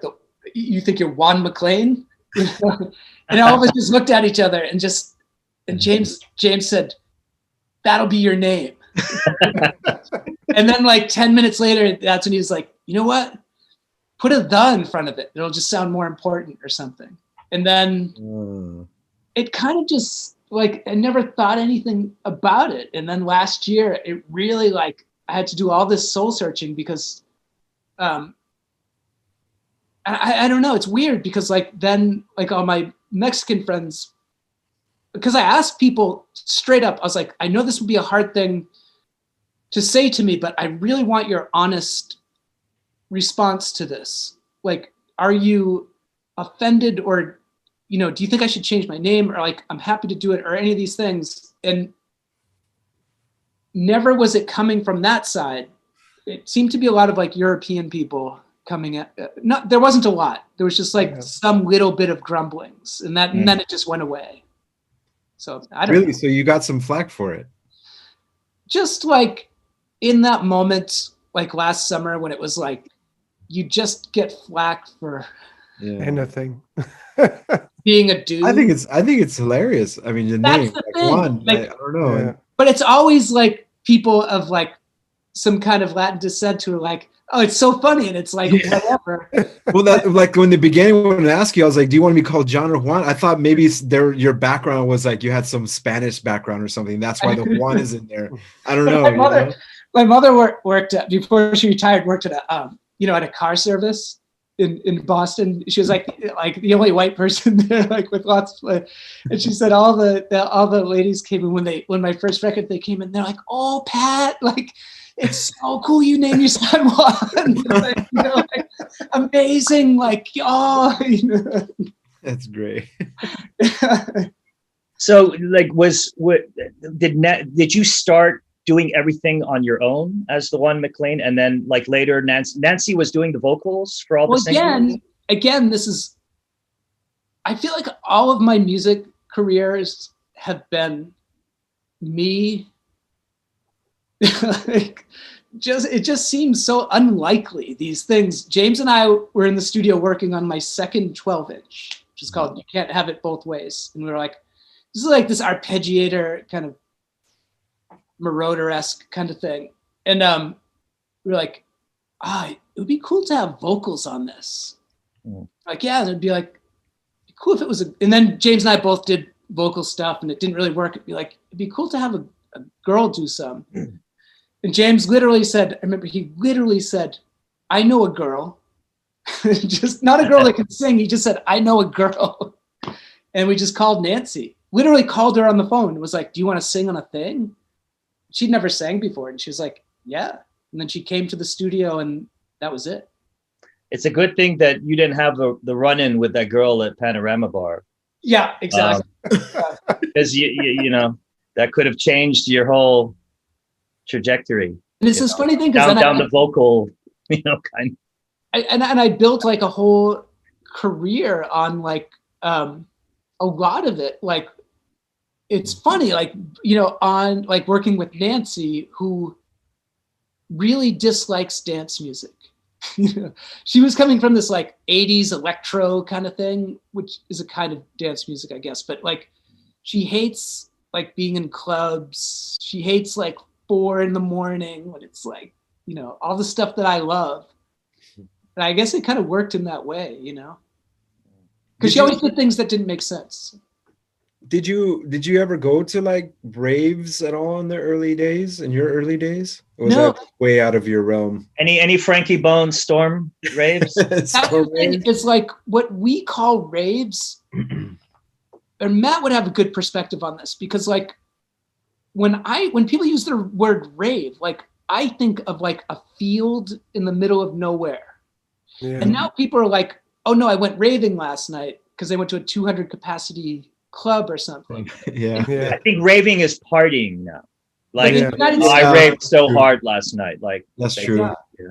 But I think I guess in the 90s there was raves like in the context of electronic music, and definitely in the UK it just meant a legal party. Yeah. That was a rave. Yeah. And in the United States the culture was very like almost like hippie-ish kind of thing. Yeah. Candy kids and exactly, glow sticks and in culture it wasn't my thing. For me, the difference always was in how kids at the raves in America dressed. Mm-hmm. Like I was playing in Europe a lot at big raves, and then coming back to the States and playing raves, and I thought it was really silly with the bell bottom, like the baggy pants and the glow sticks and the exactly. You see them. You still see that. I saw some in San Diego last year. Yeah. They're still around. Yeah. But I don't even know where did that even come from? I don't even know where it came from. I don't know either. I really don't know. It didn't come from the Europe. No. Right? In Europe, people were dressed. Even the young kids, they were looking smart. Yeah. Like, they were dressed up. Yeah. You should have asked Frankie that. Yeah. Call him on now. And none of us will have to talk. John did you know, you mentioned the Sub Pop guys and their sort of A&R approach. They kind of gave you guys a lot of money and let you do whatever you did. Was that James's approach as well, or was he really, you know, because he's so into the production of everything, was he really zeroing in on the production and advising you on any of that as your A&R, or was he just kind of letting you do what feels right, and if he was into it he would release it, if not you know, you move on to the next thing? Well, in the beginning when it was like James and Tim, it was like they had this insanely tough filter. So I would send them like I would burn a CD because you couldn't send the music over the internet at this point. And I'd send them a CD that had like 20, 80% complete tracks. Mm-hmm. And then they'd say, oh, that one, number 5 is cool. Come to the studio and we're going to work on that one. And then you go to the studio, put all the parts up on the board. Then James would mute like 5 things. And I'm like, man, it took me a week writing that patch in the Waldorf for that thing. And he's like, yeah, but we don't need that, whatever. Yeah. And it would be like a serious thing. So like we would work on a track for like a long time. Mm-hmm. It's one of those things now I think about where I have friends that make a track in a day. That's Matt. Every day. Yeah. Like Dave, do you take a long time to make tracks? I can crank out a track in a few hours sometimes, but it depends. Finished. Wow. It depends though. Sometimes it's right? Weeks. It depends on sometimes you get into this groove when you're just like something just clicks right away and just like immediately everything just starts like just there's some voodoo in the studio or something like and everything, yeah. But when I hear your stuff, I think of it sounds kind of live. Like it's like you get stuff going in the studio. Mm-hmm. Is that true or no? Or you like kick drum, then the next thing, then the next thing, then the next thing? David, are you mixing down as you're yes. adding the elements? You're mixing as you go. And Matt, you do the same? Pretty much, yeah, pretty mix, yeah. And what about you, John? How are you? Kind of, yeah, I think so. It is different when you're jamming live, right? Because then after is when you mix everything, and instead of you're like playing something live. I just in the studio get like all like, drum machine, the modular, like whatever, all the stuff with sequencers, and I record like a whole long take of it, and then go back in. You take the parts that you like. Yeah, and that's where it takes. I can't work that way for some reason. Like, there's a lot of people that do. I tend to I like having everything MIDI as much as possible. Yeah. Then I can go in later on and then take and move stuff around and have more control of everything individually rather than a live jam where it's like everything is there recorded and I have to take what I like. I want to go back and be like, okay, I don't like this, and I would take this out and edit this part. So that's why I build layers. So it's like kick drum, synth, maybe a bass line, then everything else on top. You know what I mean? And then mix as I go. Yeah. I don't know if that's weird or not, but that's just kind of always how I've done it. Yeah. Yeah. John, as a guitarist, heavily getting into like dance music, how often are you using the guitar in the studio and using it in creative ways? Like I love using my guitar and running it through like tons of effects, like Guitar Rig or something. And like, if I need some atmosphere in a track, that's usually what I'll do. Or I'll get like someone who, like a session guitarist who plays really good, to come in and just do some stuff, and then they leave, and then I run it through tons and tons of plugins and make it, create some sort of a live, organic feeling in the track. And that helps me, ultimately produce like a finished track if I'm kind of stuck with just a beat and a bass line, Yeah, it's kind of like instant vibe. But instant vibe, yeah. I started doing it again recently just because so many people, like really young producers, especially in Mexico. It's like a big part of like the Mexico sound right now that I love so much. Like, when you do this long enough, things just come back in cycles, and they go away, then they come back. Yeah. And all of a sudden, like the last few years, like Mexico, it's so up my alley, and like just a lot of people doing stuff with guitars, like slow, chuggy, like really slow. Yeah. Oh, didn't you guys have Ribeiro on here? Yeah. His I'm going to mention that. Yeah. Same thing. Yeah. That's what I'm talking about. What's interesting? Like in the techno realm, I don't really hear many names coming from techno. From Mexico for some reason. I wonder what is that? Like, I thought you were going to say about guitars in techno. Me too. I got me too. No, I don't know any techno in general. I don't really know any Mexican producers. No. I mean, there's Luis Flores, which is a good friend of mine. He's from Mexico. He's been doing it for a long time, but he lives in Berlin now. Yeah. But honestly, outside of that, and there's Hector who has the whole Vatos Locos brand, but he's not really. He's more like Romanian sound. It's not really techno. Yeah, that's why it's a big country. And how is techno like? I'm sure there are. Don't get me wrong, but you don't really hear about. And they love techno. They do. When you play down there, it's popping. But it also gets into this funny territory where like, and I fucking hate this conversation of like, what is techno? Like sometimes like. Yeah, your definition is probably a bit different than mine. No, I think I have the same as yours, because someone recently was like, do you know the label Correspondent? Yeah, of course. Yeah. Like, I'm putting out my second release with them is coming out soon. And someone was like, oh, you know, that it's a good techno label or something, or you're making this techno. I'm like, it's, or someone said it once about a track that had come out a couple of years ago that was 100 BPM. And it just was super heavy, like super chuggy, dark, 100 BPM. And I'm like, it simply can't be techno. That's more like EDM. I have a lot of those tracks, like electronic body music kind of. Elon Musk called EDM techno. Yeah. EBM or EDM? EBM, electronic body music. EBM, yeah. EBM, yeah. No, but Elon Musk goes on Twitter talking about he loves techno music, and then he plays it, and it's like EDM music, basically. Right. It's like super pop. So like the definition of techno is like, how it was in the 90s, you know, like remember you called everything that was dance music techno. Yeah, everything. Now it's like EDM. That's what your mother said. It's all techno. Yeah, like techno music. But do you think like 100 BPM track, can it ever be techno? Yes. So. You think definitely. I'll send you some examples. But I know what you're gonna say. I know it could sound like techno, but like how are you? Here's why I say this, because of how super anal I am with like how I organize my iTunes playlists in my DJ laptop. It's like everything has to have a descriptive. Well, I have folders, like genre folders.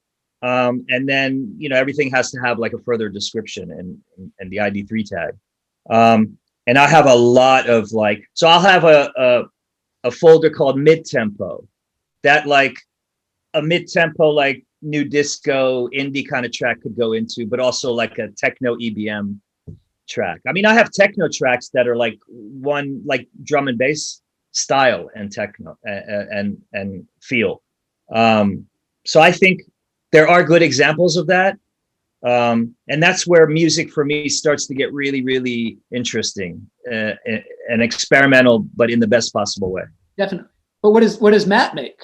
I make everything. I mean, Matt makes everything. Yeah. See, I did a remix this week. One version was 110 BPM, and I did another version of the remix at 123 BPM, just because it sounded great at both tempos. So, would you label the slower one techno still? No, it's not really techno. It's more like a early 90s kind of breakbeat sort of. Okay. More this kind of like classic sort of pop sort of 7 seconds. This kind of more Nina Cherry kind of vibe. Which I don't think tempo defines techno. Well, isn't everything? I mean, Juan Atkins, when everyone made ambient. I mean, the techno was the techno from the early 90s or even late 80s wasn't defined by tempo, was it? Right, true. Oh, that's what I'm saying. But that was the early 90s. I think a lot of Carl's early records were very slow, you know. So yeah, but still, 110 or 100 BPM techno track. I'm gonna make you guys a folder after this. Oh yeah, I'm curious to hear, but nothing that's like super experimental though. Like I mean, more like straightforward. Yeah.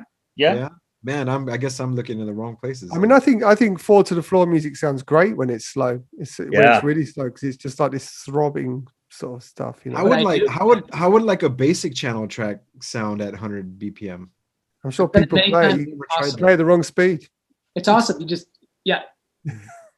I'm gonna do that after the show. I'm gonna try it, slow it down, and hear how it sounds. I do it all the time. At 100 BPM? Yeah, I'll take the ideal obviously is to take vinyl on 33, pitch it down or up, rip it or whatever. But now, I'll play I would play one of your tracks and pitch it way, way down to 110 BPM. Yeah, man, I gotta hear that. That's gonna because they're kind of like your stuff like yours, especially techno. That's like I think of as kind of like groove-y as opposed to like just like banging straight. Slim, right? Exactly. Yeah, you're quite funky, David. Yeah, you're just like me, fluffy. Yeah. I think you said funky. I said funky. Not fluffy. Oh, there's a fluffy. I said funky. Hey, just like me, man.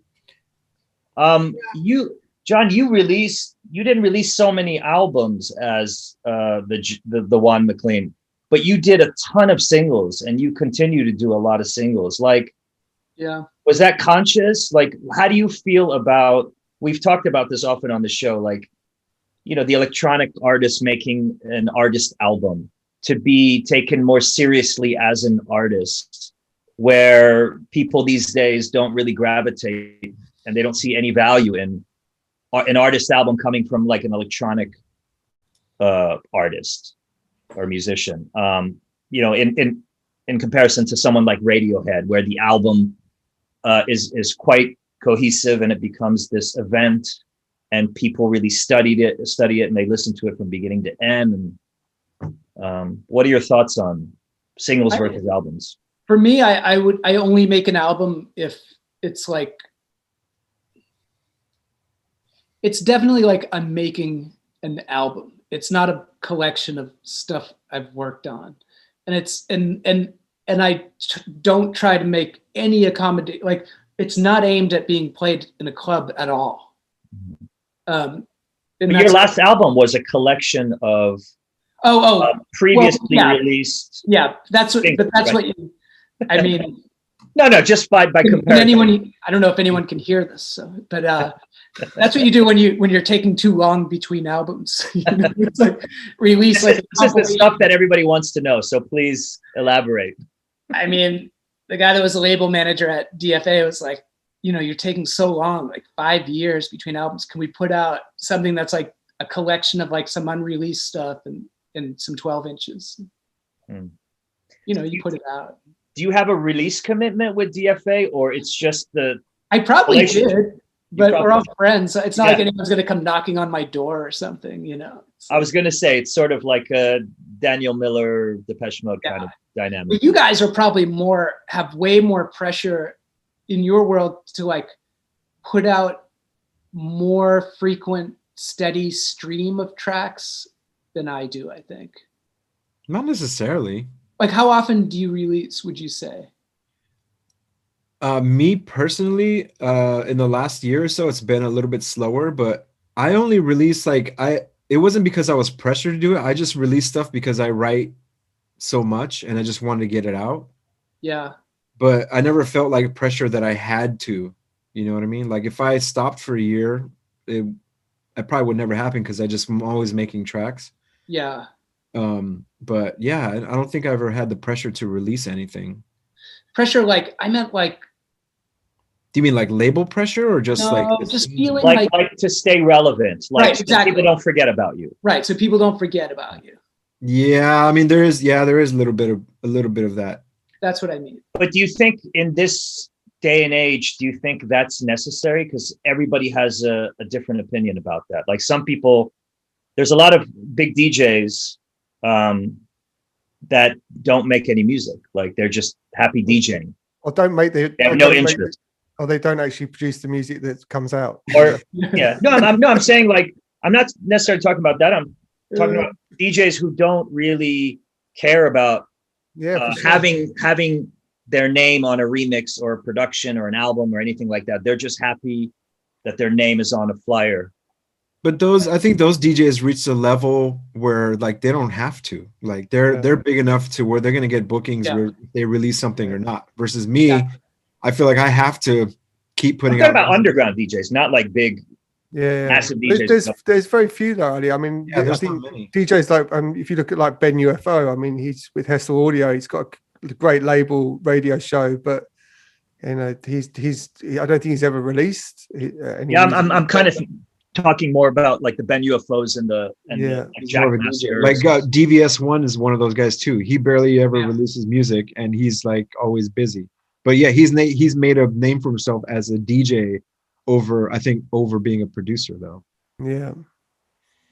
So for me personally, I think I'd have to keep putting out music, but I just want to put out music anyway. Yeah. But if I didn't, I probably would easily fall under the radar. Yeah. There's just so many producers out there now. It's crazy. That's what I meant about pressure. Yeah. Oh, okay. I thought you meant like label pressure or something. No. Like pressure, that pressure of like. Yeah. Yeah, there is for sure. There's some of that. I don't know if it matters, but that's what I feel. That's how I feel it. That's the way it works for some reason. But maybe I don't think we definitely don't have the cycles that people, producers or artists had in the past of the whole album touring, make another album. That's just completely gone, I think. Yeah. It just doesn't work. But do you think albums are important nowadays? Yeah. Going back to my original question. Yeah. Oh, that was okay. They are like, Thank you, David. All right, dude. I mean, when I put out an album, there's like a whole other world of people that it reaches that would like, they don't go to clubs or whatever. That's all. Is it like a non-dance album or is it Right, still... exactly. It's not aimed at a club in any way. Yeah. Like that's all I make. Like my music is all club focused, you know, like it's always been that way. That's always what I've just been into. I mean, besides like the hip hop side, but I don't have the confidence to release any hip hop stuff. Yeah. You know? Like I would like you should, man. You should combine. Dude, I've tried to combine techno and hip hop beats. I haven't perfected it. It sounds terrible. It's called trap, isn't it? Is that what it is? The thing's trap, isn't it? It's just 808s. Yeah, 808 beats. I met this. I personally like Flying Lotus. I like Jay Dilla. I like Madlib. I love the sample-y hip hop stuff, but also like the more electronic-y stuff like Flying Lotus does, you know? Well, I mean, David, you must know, talking about like slow tempo techno, you must know Jay Dilla, the Big Booty Express track. Yeah, you know? yeah, of course, man. Yeah, I mean, which sounds like craft work, but it's just like super pitched down. Yeah. That's 4 to the floor. Yeah, I don't know, man. But me personally, I think when I get it to a point where I'm comfortable with it, maybe I'll do an album. But like I've been talking about this for years, I just haven't done it. Yeah. But this is the thing. I think most techno guys who have made albums, myself included, the problem is you might end up veering away from the dance floor, and you know that's how am I gonna appeal to someone who's not into techno? Everyone's gonna be like, who the hell is this guy making this shitty hip hop album? You know, like I don't know. And I think, and the same with do it under a different name, maybe. Yeah. And the same with why do that? Because you'll bring the truncate baggage. The truncate name is associated with a certain sound. I mean, I think a lot of our audiences expect from an artist album that we do, expect it to sound like our DJ sets. Yeah. And they're disappointed when it doesn't. It happens to me all the time. Yeah. But I mean, do people listen to dance music albums nowadays? That's the magic question. Yeah. That we don't have an answer. I think we should ask the people watching. Yeah. What do you guys think? Maybe we'll do a poll after this. I have a feeling actually we could ask Chris. The older people that would listen to it versus the younger people that probably don't. That's my guess. The other interesting question to me, similar always, is like, would you rather be DJing? Do you like DJing or being in the studio? Me personally, I like being in the studio. Yeah, I think a bit of both. I love DJing too. Don't get me wrong. Sorry. I think from me both, like Matt. Yeah. Like I need the balance of both. Yeah. I even like throw in the third because I can never decide, and I also throw in I love dancing. Yeah. Yeah. Sometimes like I'm on a fucking dance floor and it's like I don't know. You just go as like I'm just as happy. Like when I DJ with someone, sometimes like when they're playing, like I run onto the dance floor and start dancing. But that's why I think it's really important, especially in our line of work, is to actually still go out, you know, and still enjoy. I really think so. I mean, I think it's unfortunate for some people who don't live, you know, who are doing this job, who can't. I mean, I'm really privileged. Well, living in Berlin before the pandemic was great. You know, you could go out on a Sunday or go out any night of the week, you know, so and hear amazing people. But it's important to just feel the energy and get on the dance floor. And not just be stuck behind a DJ booth or in a VIP room or in a green room sitting there talking shit. That sucks. That whole thing sucks so bad when you go like back to some green room and there's like the other DJs and 500 people all with like bent over plate full of cocaine or something. I find it so depressing. Yeah. Matt, I'm always like, take me to the DJ booth straight away rather than the green room is always just for me is a no-go. I just don't want to get caught up in some, you know, conversations and stuff. Matt, in Berlin, do you still, you know, and now you're a family guy. You've been sober for a while, whatever. Like, do you enjoy going out in Berlin for like a boogie? I mean, I could still always go out on a Sunday, and if I can like on the dance floor, you're on the dance, not in the DJ booth, obviously. Yeah, I mean, usually we're propping up the bar in the Panorama bar, so but that's a good place just to have a little dance, you know. Yeah. But even at Berghain, like if I'm like in the zone and I'm, you know what I mean? When I say in the zone, if I'm high. And for people that don't know, there is what I always say too. There's no backstage there, which I think is an amazing thing, you know, not to have a backstage. But I like walking to the back, you know, the very back of the room where you can go over like not where it's behind the stairs, where you can cross over the room. I like standing in that very back of the part and listening to the whole room, just like, even though you can't clearly hear the music. Yeah. Just because I know I'm like alone right there and I can just kind of zone out for a little while. I like hanging out back there sometimes. Yeah. Sometimes being in front of, like, I don't know, sometimes it depends on my mood, man. Like I can be in middle of a bunch of people and have a good time. Sometimes it's like, I don't want to be next to people. I just want to go in the back and just listen to the music and like have no one in my way and bother me, you know? I wanted to bring up a story that I was so impressed by that you guys, I think it was when Lauren Flax came on, about like eating mushrooms, doing your closing set. Closing set at Berghain.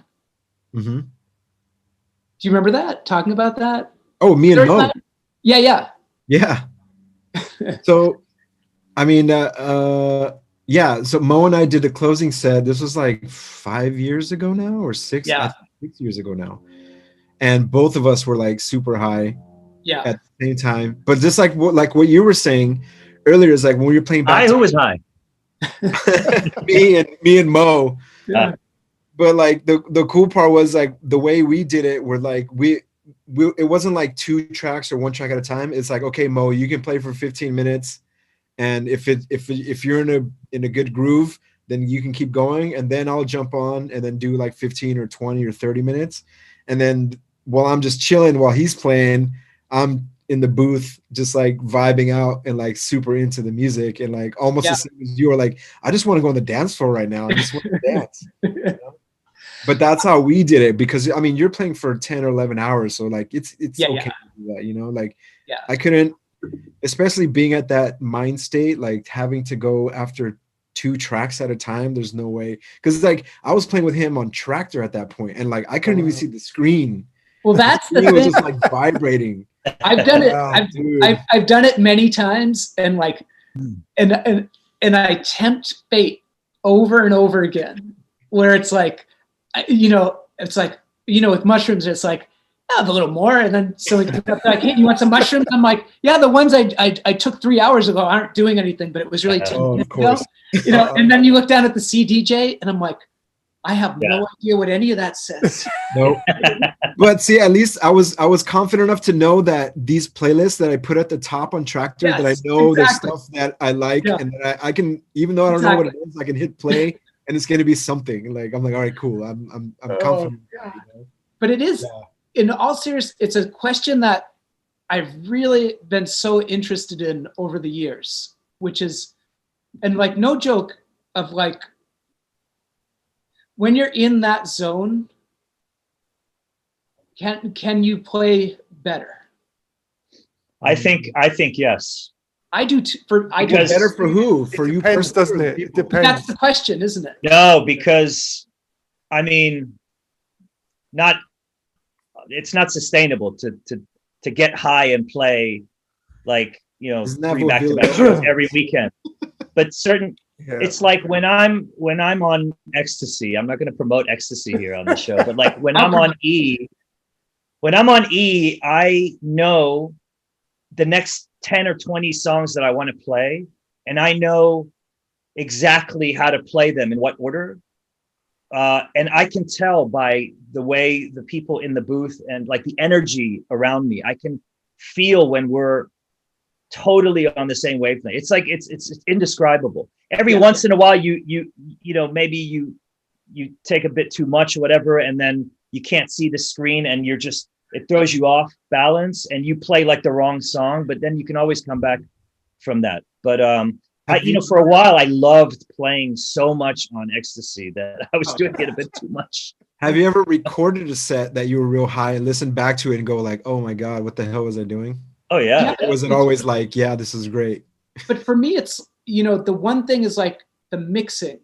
And what usually happens is I think the mixing was atrocious. And then when I go back and listen, it's way better than I thought it was. But I do have a folder in Record Box that I made once that's like, in case shit. On ecstasy, you'll want to play these tracks right off the bat. You're not allowed to until hour 4 or something. Wow. Leave notes. Yeah, little notes. Seriously, like just reminders. It's like, I'm going to play that now, and it's like. I have a folder on my Record Box now. They're called piss tracks for like when I have to go to the bathroom. And it's like the 15-minute track where it's like, boom, play that, and then run to the bathroom. I think there's definitely worse drugs you can DJ on than ecstasy as well. I think. Cocaine. Yeah, or smoking weed for me was always really. Yeah, I've never been super high off weed and done a set. It's always been like where I'm a little bit drunk and then like take a couple of hits, but like never super stoned. Yeah. I feel like I wouldn't be able to do anything if I was really high. I wish I could. It's like, I don't want to name names, but one of my favorite techno DJs, someone told me, no, he is a very high every single time and he has to be stoned. Right. Berghain regular, fucking amazing psychedelic techno DJ. And I'm so impressed. John, like speaking of psychedelics, you are involved in a ketamine clinic is the way you described it. Yeah. Me. And you sent me the deck, and it's really impressive. Just your approach to your philosophy and belief in the power of psychedelic drugs. Yeah, I mean, I don't call them drugs. I don't want to call them drugs. Is such psychedelics. It's like techno. It's like the term techno. Exactly. Yeah. It's like drugs, but I mean, this is a drug. Like alcohol is a drug. It's just a different delivery system that or whatever. Caffeine is a drug. Yeah.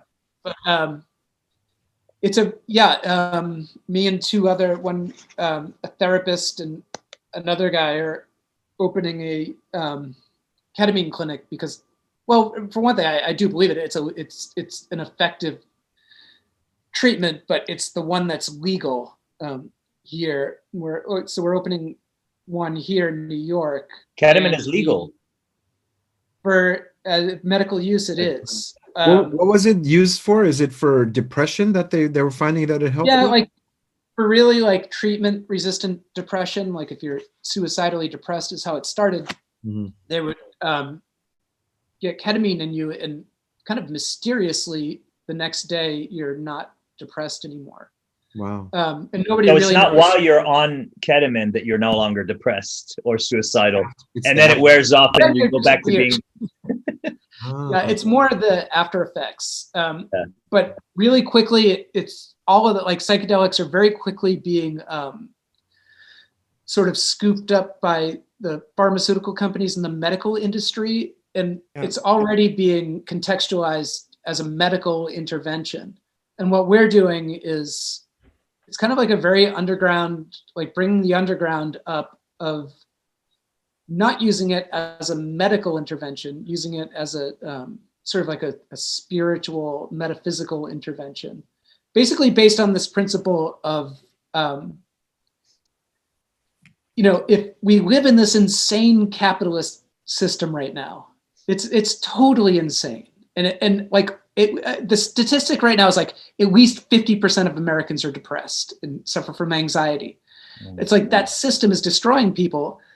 So what sense does it make to use psychedelics as a way to like fix people so they can just go back into that system? Like that's not the way to go about it. So this is more like, for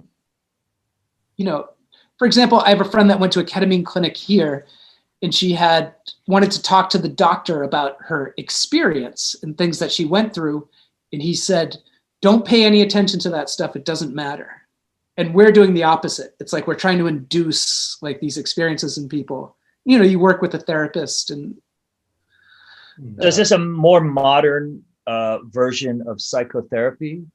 Yeah, I mean, LSD and MDMA, their first uses were in clinical, you know, like therapists were using them. In the 50s and 60s, therapists were sitting with people on LSD, like kind of like doing therapy with them. And it was kind of like blowing up our understanding of, you know, of how the mind works. And then it got squashed by Nixon and everyone else after. But so yeah.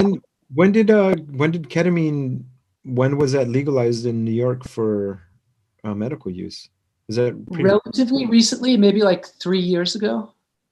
Oh, okay. Wow, I thought it was way more recent than that. But where are they? I think it's like I don't know if California is, or I think it is. It's legal. Yeah. In like Colorado too? No, I feel like those are all the states that would be the first. Yeah, I don't know the other ones, but I've never done it before. You never did ketamine? Wow. It always, when I see people on it, that's what turns me off. Yeah. I don't really understand doing it in public in a club or something. It doesn't feel like a party drug to me. I don't think it is. It's not. But it's still big. Depends on who you ask, I think. Yeah. You can't take it when you're drinking. That's the worst thing you can do. For anyone that hasn't done ketamine, never drink and do ketamine. What do you think? Like, what happens? Do you think it just? I mean, you know, take it from experience. You end up in a K-hole that you can't get out of for like an hour and a half. Oof. You know, and you want to die. Like you're like, what's that movie that Julian Schnabel made about the guy who was like alert but he couldn't move, and you just see his eye. Yeah. The only thing he could move was his eye, right? And like that's how you feel when you're in a K-hole. You're awake. You're not passed out. Everyone's talking about you. You can hear what's being said, and you can't do anything. And you know, but you can't respond. You know, until somebody really says something that you don't want to do, like, oh, I think we need to take him to the hospital. You're like, oh, you know. But it's, I mean, there's quite a few famous DJs that have also taken it while playing, and a lot. I still know a lot that take. But and passed out, stuff like that whilst playing, which is fucking. I mean, you're playing with fire. Yeah, what's the point? Man, it happened to me. I went down. Oh, yeah. Wow. I heard I think Richie Ahmed, he collapsed in Dublin. He literally, he's a big guy as well. He just passed out. You go down like a tranquilized horse. Like that's what it is, right? It's like a tranquilizer. Yeah, right? Yeah, and it paralyzes you. Yeah. Yeah, I don't know. Never done it. So you must. I mean, it's quite obvious to everyone, I guess. Like, I mean, you had the period in the 60s and 70s. All these incredible artists. They were all on psychedelics and they were making the most groundbreaking music that we still listen to, and we continue to buy the same albums over and over again. You know, sometimes, you know, you'll hear the stories behind it. You know, Beatles dentist over dinner slipped LSD into their drink, and then they went on to make, I don't know, Sgt. Pepper or Revolver or whatever.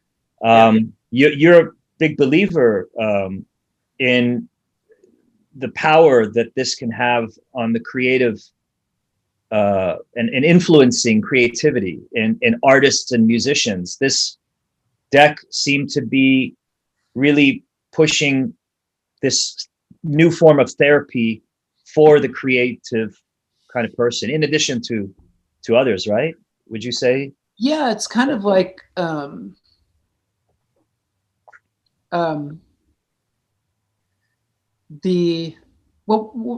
thing that can happen is as you get older, like even with neural pathways in your brain, part of why life can become really hard and even maybe boring is you just, as human beings, like we just get into these ruts of doing the same things the same way and thinking the same things the same way.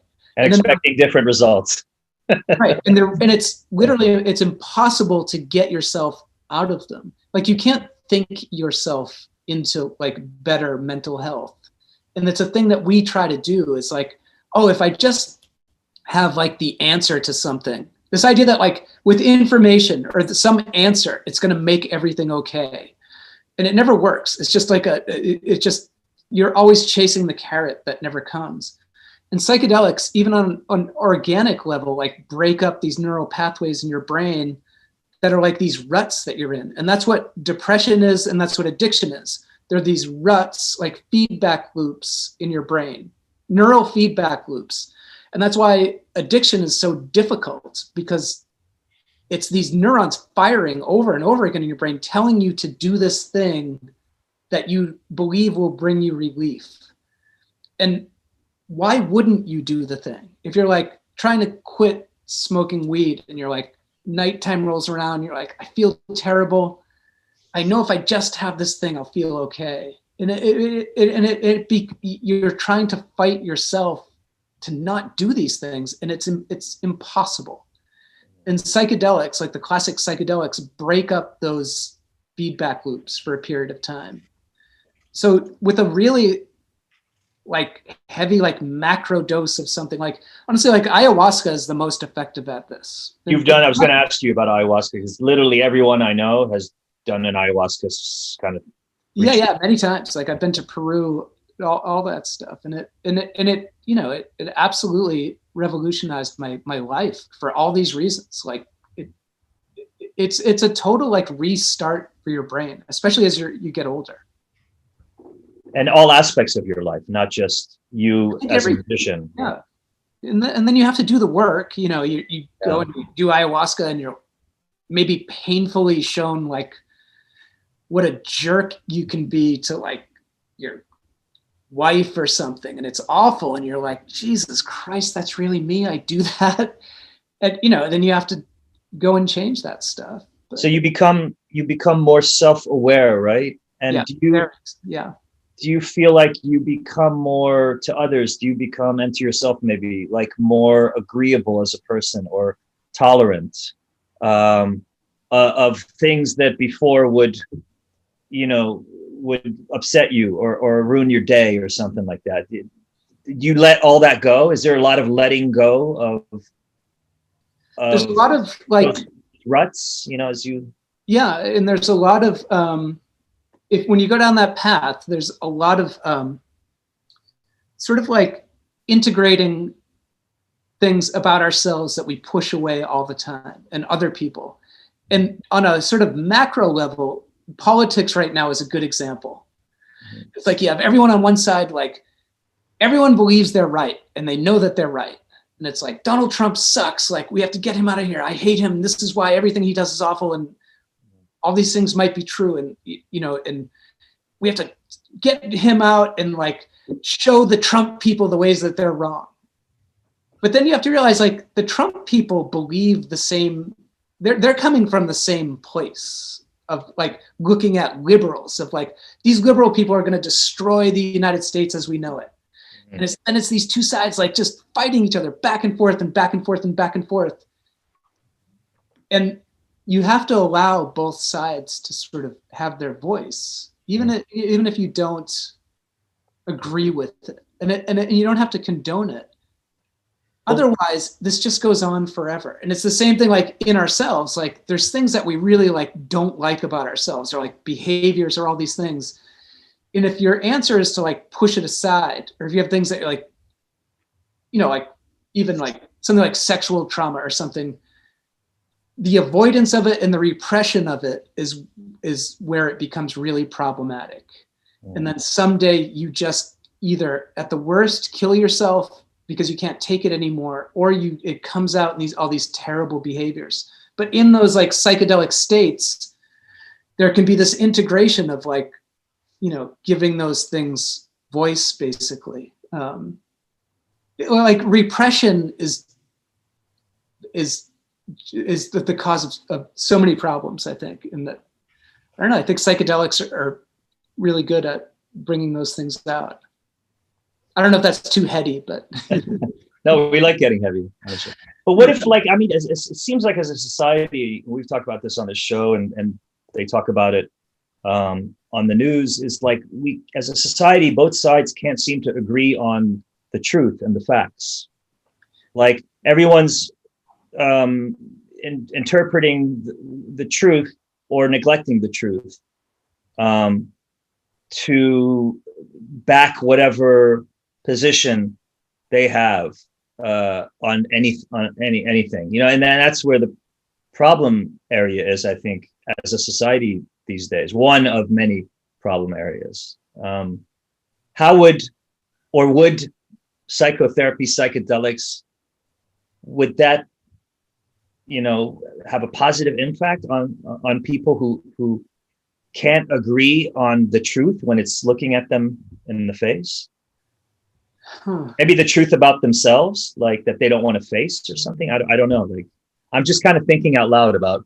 Because I know, and I kind of am too. And I think it's like, for me personally, it's like I mostly given up this insane drive to be right.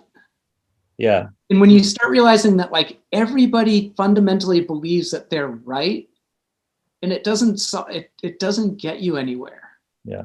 Like a Trump supporter, like who wants to close the borders and thinks like immigrants are ruining the United States. Like they believe that they're right as much as you believe you're right. And I don't know, personally, maybe it's a little bit naive and optimistic, but I'm kind of like, if you let the Trump supporter like have their say, in a sort of like non-judgmental way. Yeah. I think that the truth, I think a lot of that stuff is like, for example, like those people, it'll work itself out, you're saying, like the truth will appear.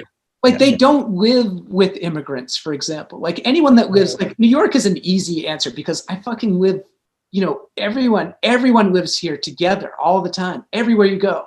Yeah. And I think it's just these people that don't, they demonize these entire groups because they don't have any exposure to them. Yeah, they're detached from like the real world, basically, just living in these like rural parts of the country where they don't have to, they don't interact with everyone. No, but it's happening. Also the people that think they're right, it's because they're backed up by tons of people that believe the same way that they think too. So that's where they think that they're right.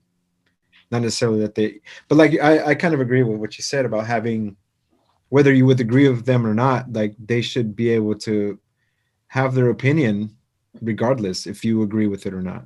But what gets annoying is like when you don't share that opinion and they will not let it go until they want you to say, yes, you're right, I agree with you. And like, I'm way more agreeable than that. I'm like, well, let's agree to disagree and stop talking about this because we have everything in common, but this one thing we don't agree on. So, but they're like, no, but like that, it seems like over the last year, especially, I mean, I've had to stop talking and block certain friends over this because like I can let go.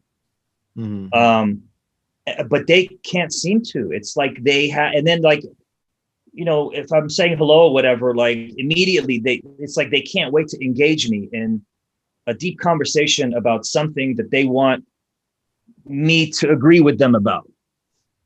And I'm like, dude, what the fuck? It's like, they go down that, either the last year for a lot of people has been a real test of mental, what would you call it?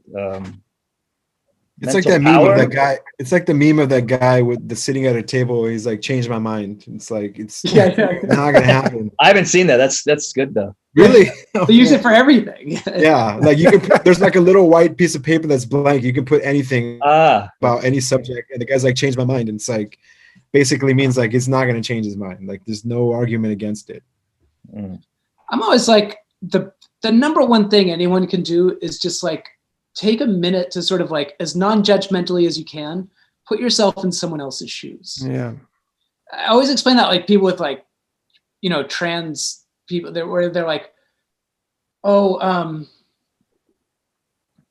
do we need all these like new pronouns and like, special bathrooms and blah, blah, blah, blah, blah. And I'm like, imagine for a moment, you walk out your door, like as a trans person. And like, just imagine that that's you and you walk down the street and you're going about your day and maybe you start to realize that like, wow, the whole fucking world is engineered like with a roadblock everywhere you go. Like, I just want to fucking go to the bathroom and you can't do that. Just imagine it for a moment, what that's You're like. saying there's no empathy. Yeah, like the lack of empathy due to like lack of exposure or something. Yeah, that's true. Yeah. Imagine you live in fucking Mexico in like shit conditions and you know, I can at least go to the United States and get like a minimum wage job and have a much better life. And like, that's all a lot of people are trying to do. Like, I don't know where this thing came from that people like, that it's like some kind of scourge destroying the United States or something. Well, because the opposite side pitches it as like, these people that are coming into this country are just coming here to like be criminals and take money that should be yours. And like, that's how they spin it. Whereas like, these are just people that want to have a better life for themselves, you know, like they're not going to, they don't want to wait for the legal way to do it. Cause that takes fucking forever apparently. Yeah. And like, I have family now that wants to come over to the US that they're trying to wait for their papers. And it's just like, they're like, dude, this is ridiculous. You know, it's crazy. And also if you're in that position, like, why would you come over and start committing crimes? You put your fucking head down so that you don't get, you know, most people, that's most people are not here committing crimes, but no, they never pitch it that way. Of course not. They're like, what did Trump say? They're sending their rapists and their drug. It's like, of course they're sending the worst. You know, they pick out the very tiny percentage that are doing the bad shit that make everyone look bad. But as like, think about most immigrants that come to the country, they're all hardworking people that started business out of nothing. And they're just like, they've like worked their asses off to get where they are. They're not fucking criminals. They're paying taxes. They're doing what they have to do. Yeah. And aren't those the people you'd want to have? Yeah. I mean, these are most of the people that are here already. I know. They're hardworking people. And people are like, well, they're taking our jobs. I'm like, yeah, because they're the ones that are willing to do the fucking work. Yeah. Because you don't want to do it. Exactly. You're not, you know, like there's this crazy documentary on Netflix about this Chinese company that opened up a manufacturing company in Ohio, like a big manufacturing warehouse that does like windshields for cars. And they were talking about the different work ethic of Americans versus like Chinese people. And like Chinese people are like, we're used to like working for a month straight and having like 2 days, like a weekend off a month. Oh, and then they're trying to work with the Americans that are just like complaining about working 8 hours a day and getting the weekends off. And they're just like, just the different work ethic. And just like, I feel like that's immigrants coming to this country where they come here. They have a stronger work ethic. Yeah. They're just like, man, I'm here because I know I have to work for it and I have to bust my ass. Where here we've gotten very lazy. Of course we have, because we're kind of, I don't know. I feel like it's in a little bit in the DNA nowadays.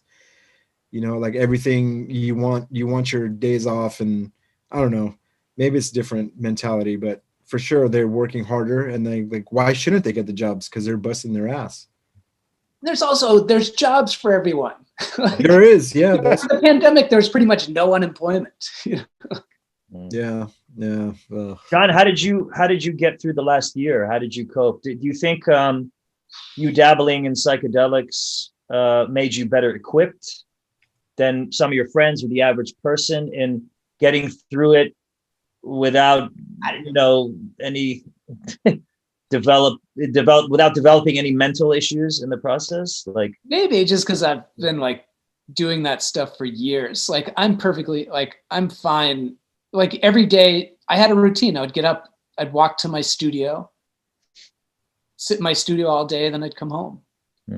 That's when I started seeing this thing you guys were doing. Like, because I can't believe you were watching the show. That's because I'd sit in my studio especially in the early days. So at times I'd just be so depressed. I was like, what am I even doing? Like, who cares about music? Like, whatever. And I just put on, just watch. Like, I'd lie down on the couch in my studio and just like drink a beer and watch or something.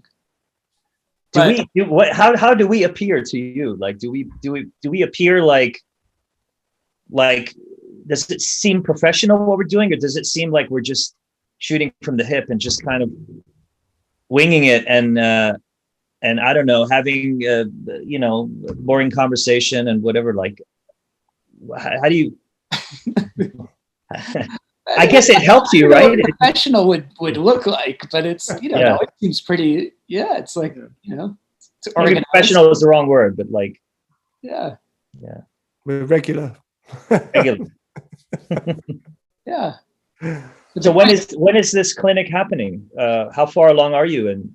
Well, just now, because we just finishing the pitch deck. That's when you go out and look for money. But yeah, there's just so much interest and money in this stuff right now. I don't think that'll be hard. So we'll see. I don't know. It's weird for me. Like, I've never been involved in something like that. Raising like a couple of $1 million for a company. Wow. So. And is this something that was hatched over the last year, this idea, and getting serious about it? Or, before pre-pandemic, I think we all took up new hobbies during the last year that we didn't have time for before. Yeah, it might have been that, because we all had time on our hands, and I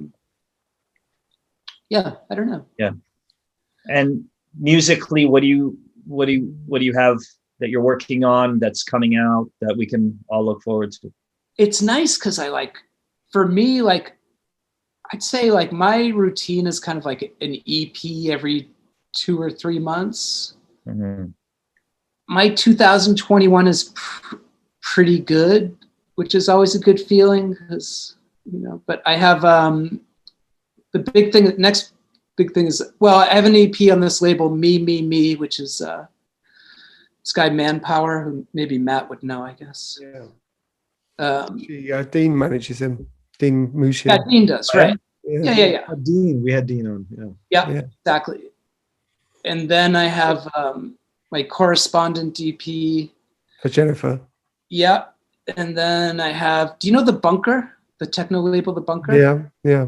Brian started a sub label they're all pieces that are like 1 hour long for like psychedelic journeying ambient music. Oh, nice. So I have one of those coming out. So are you One Power?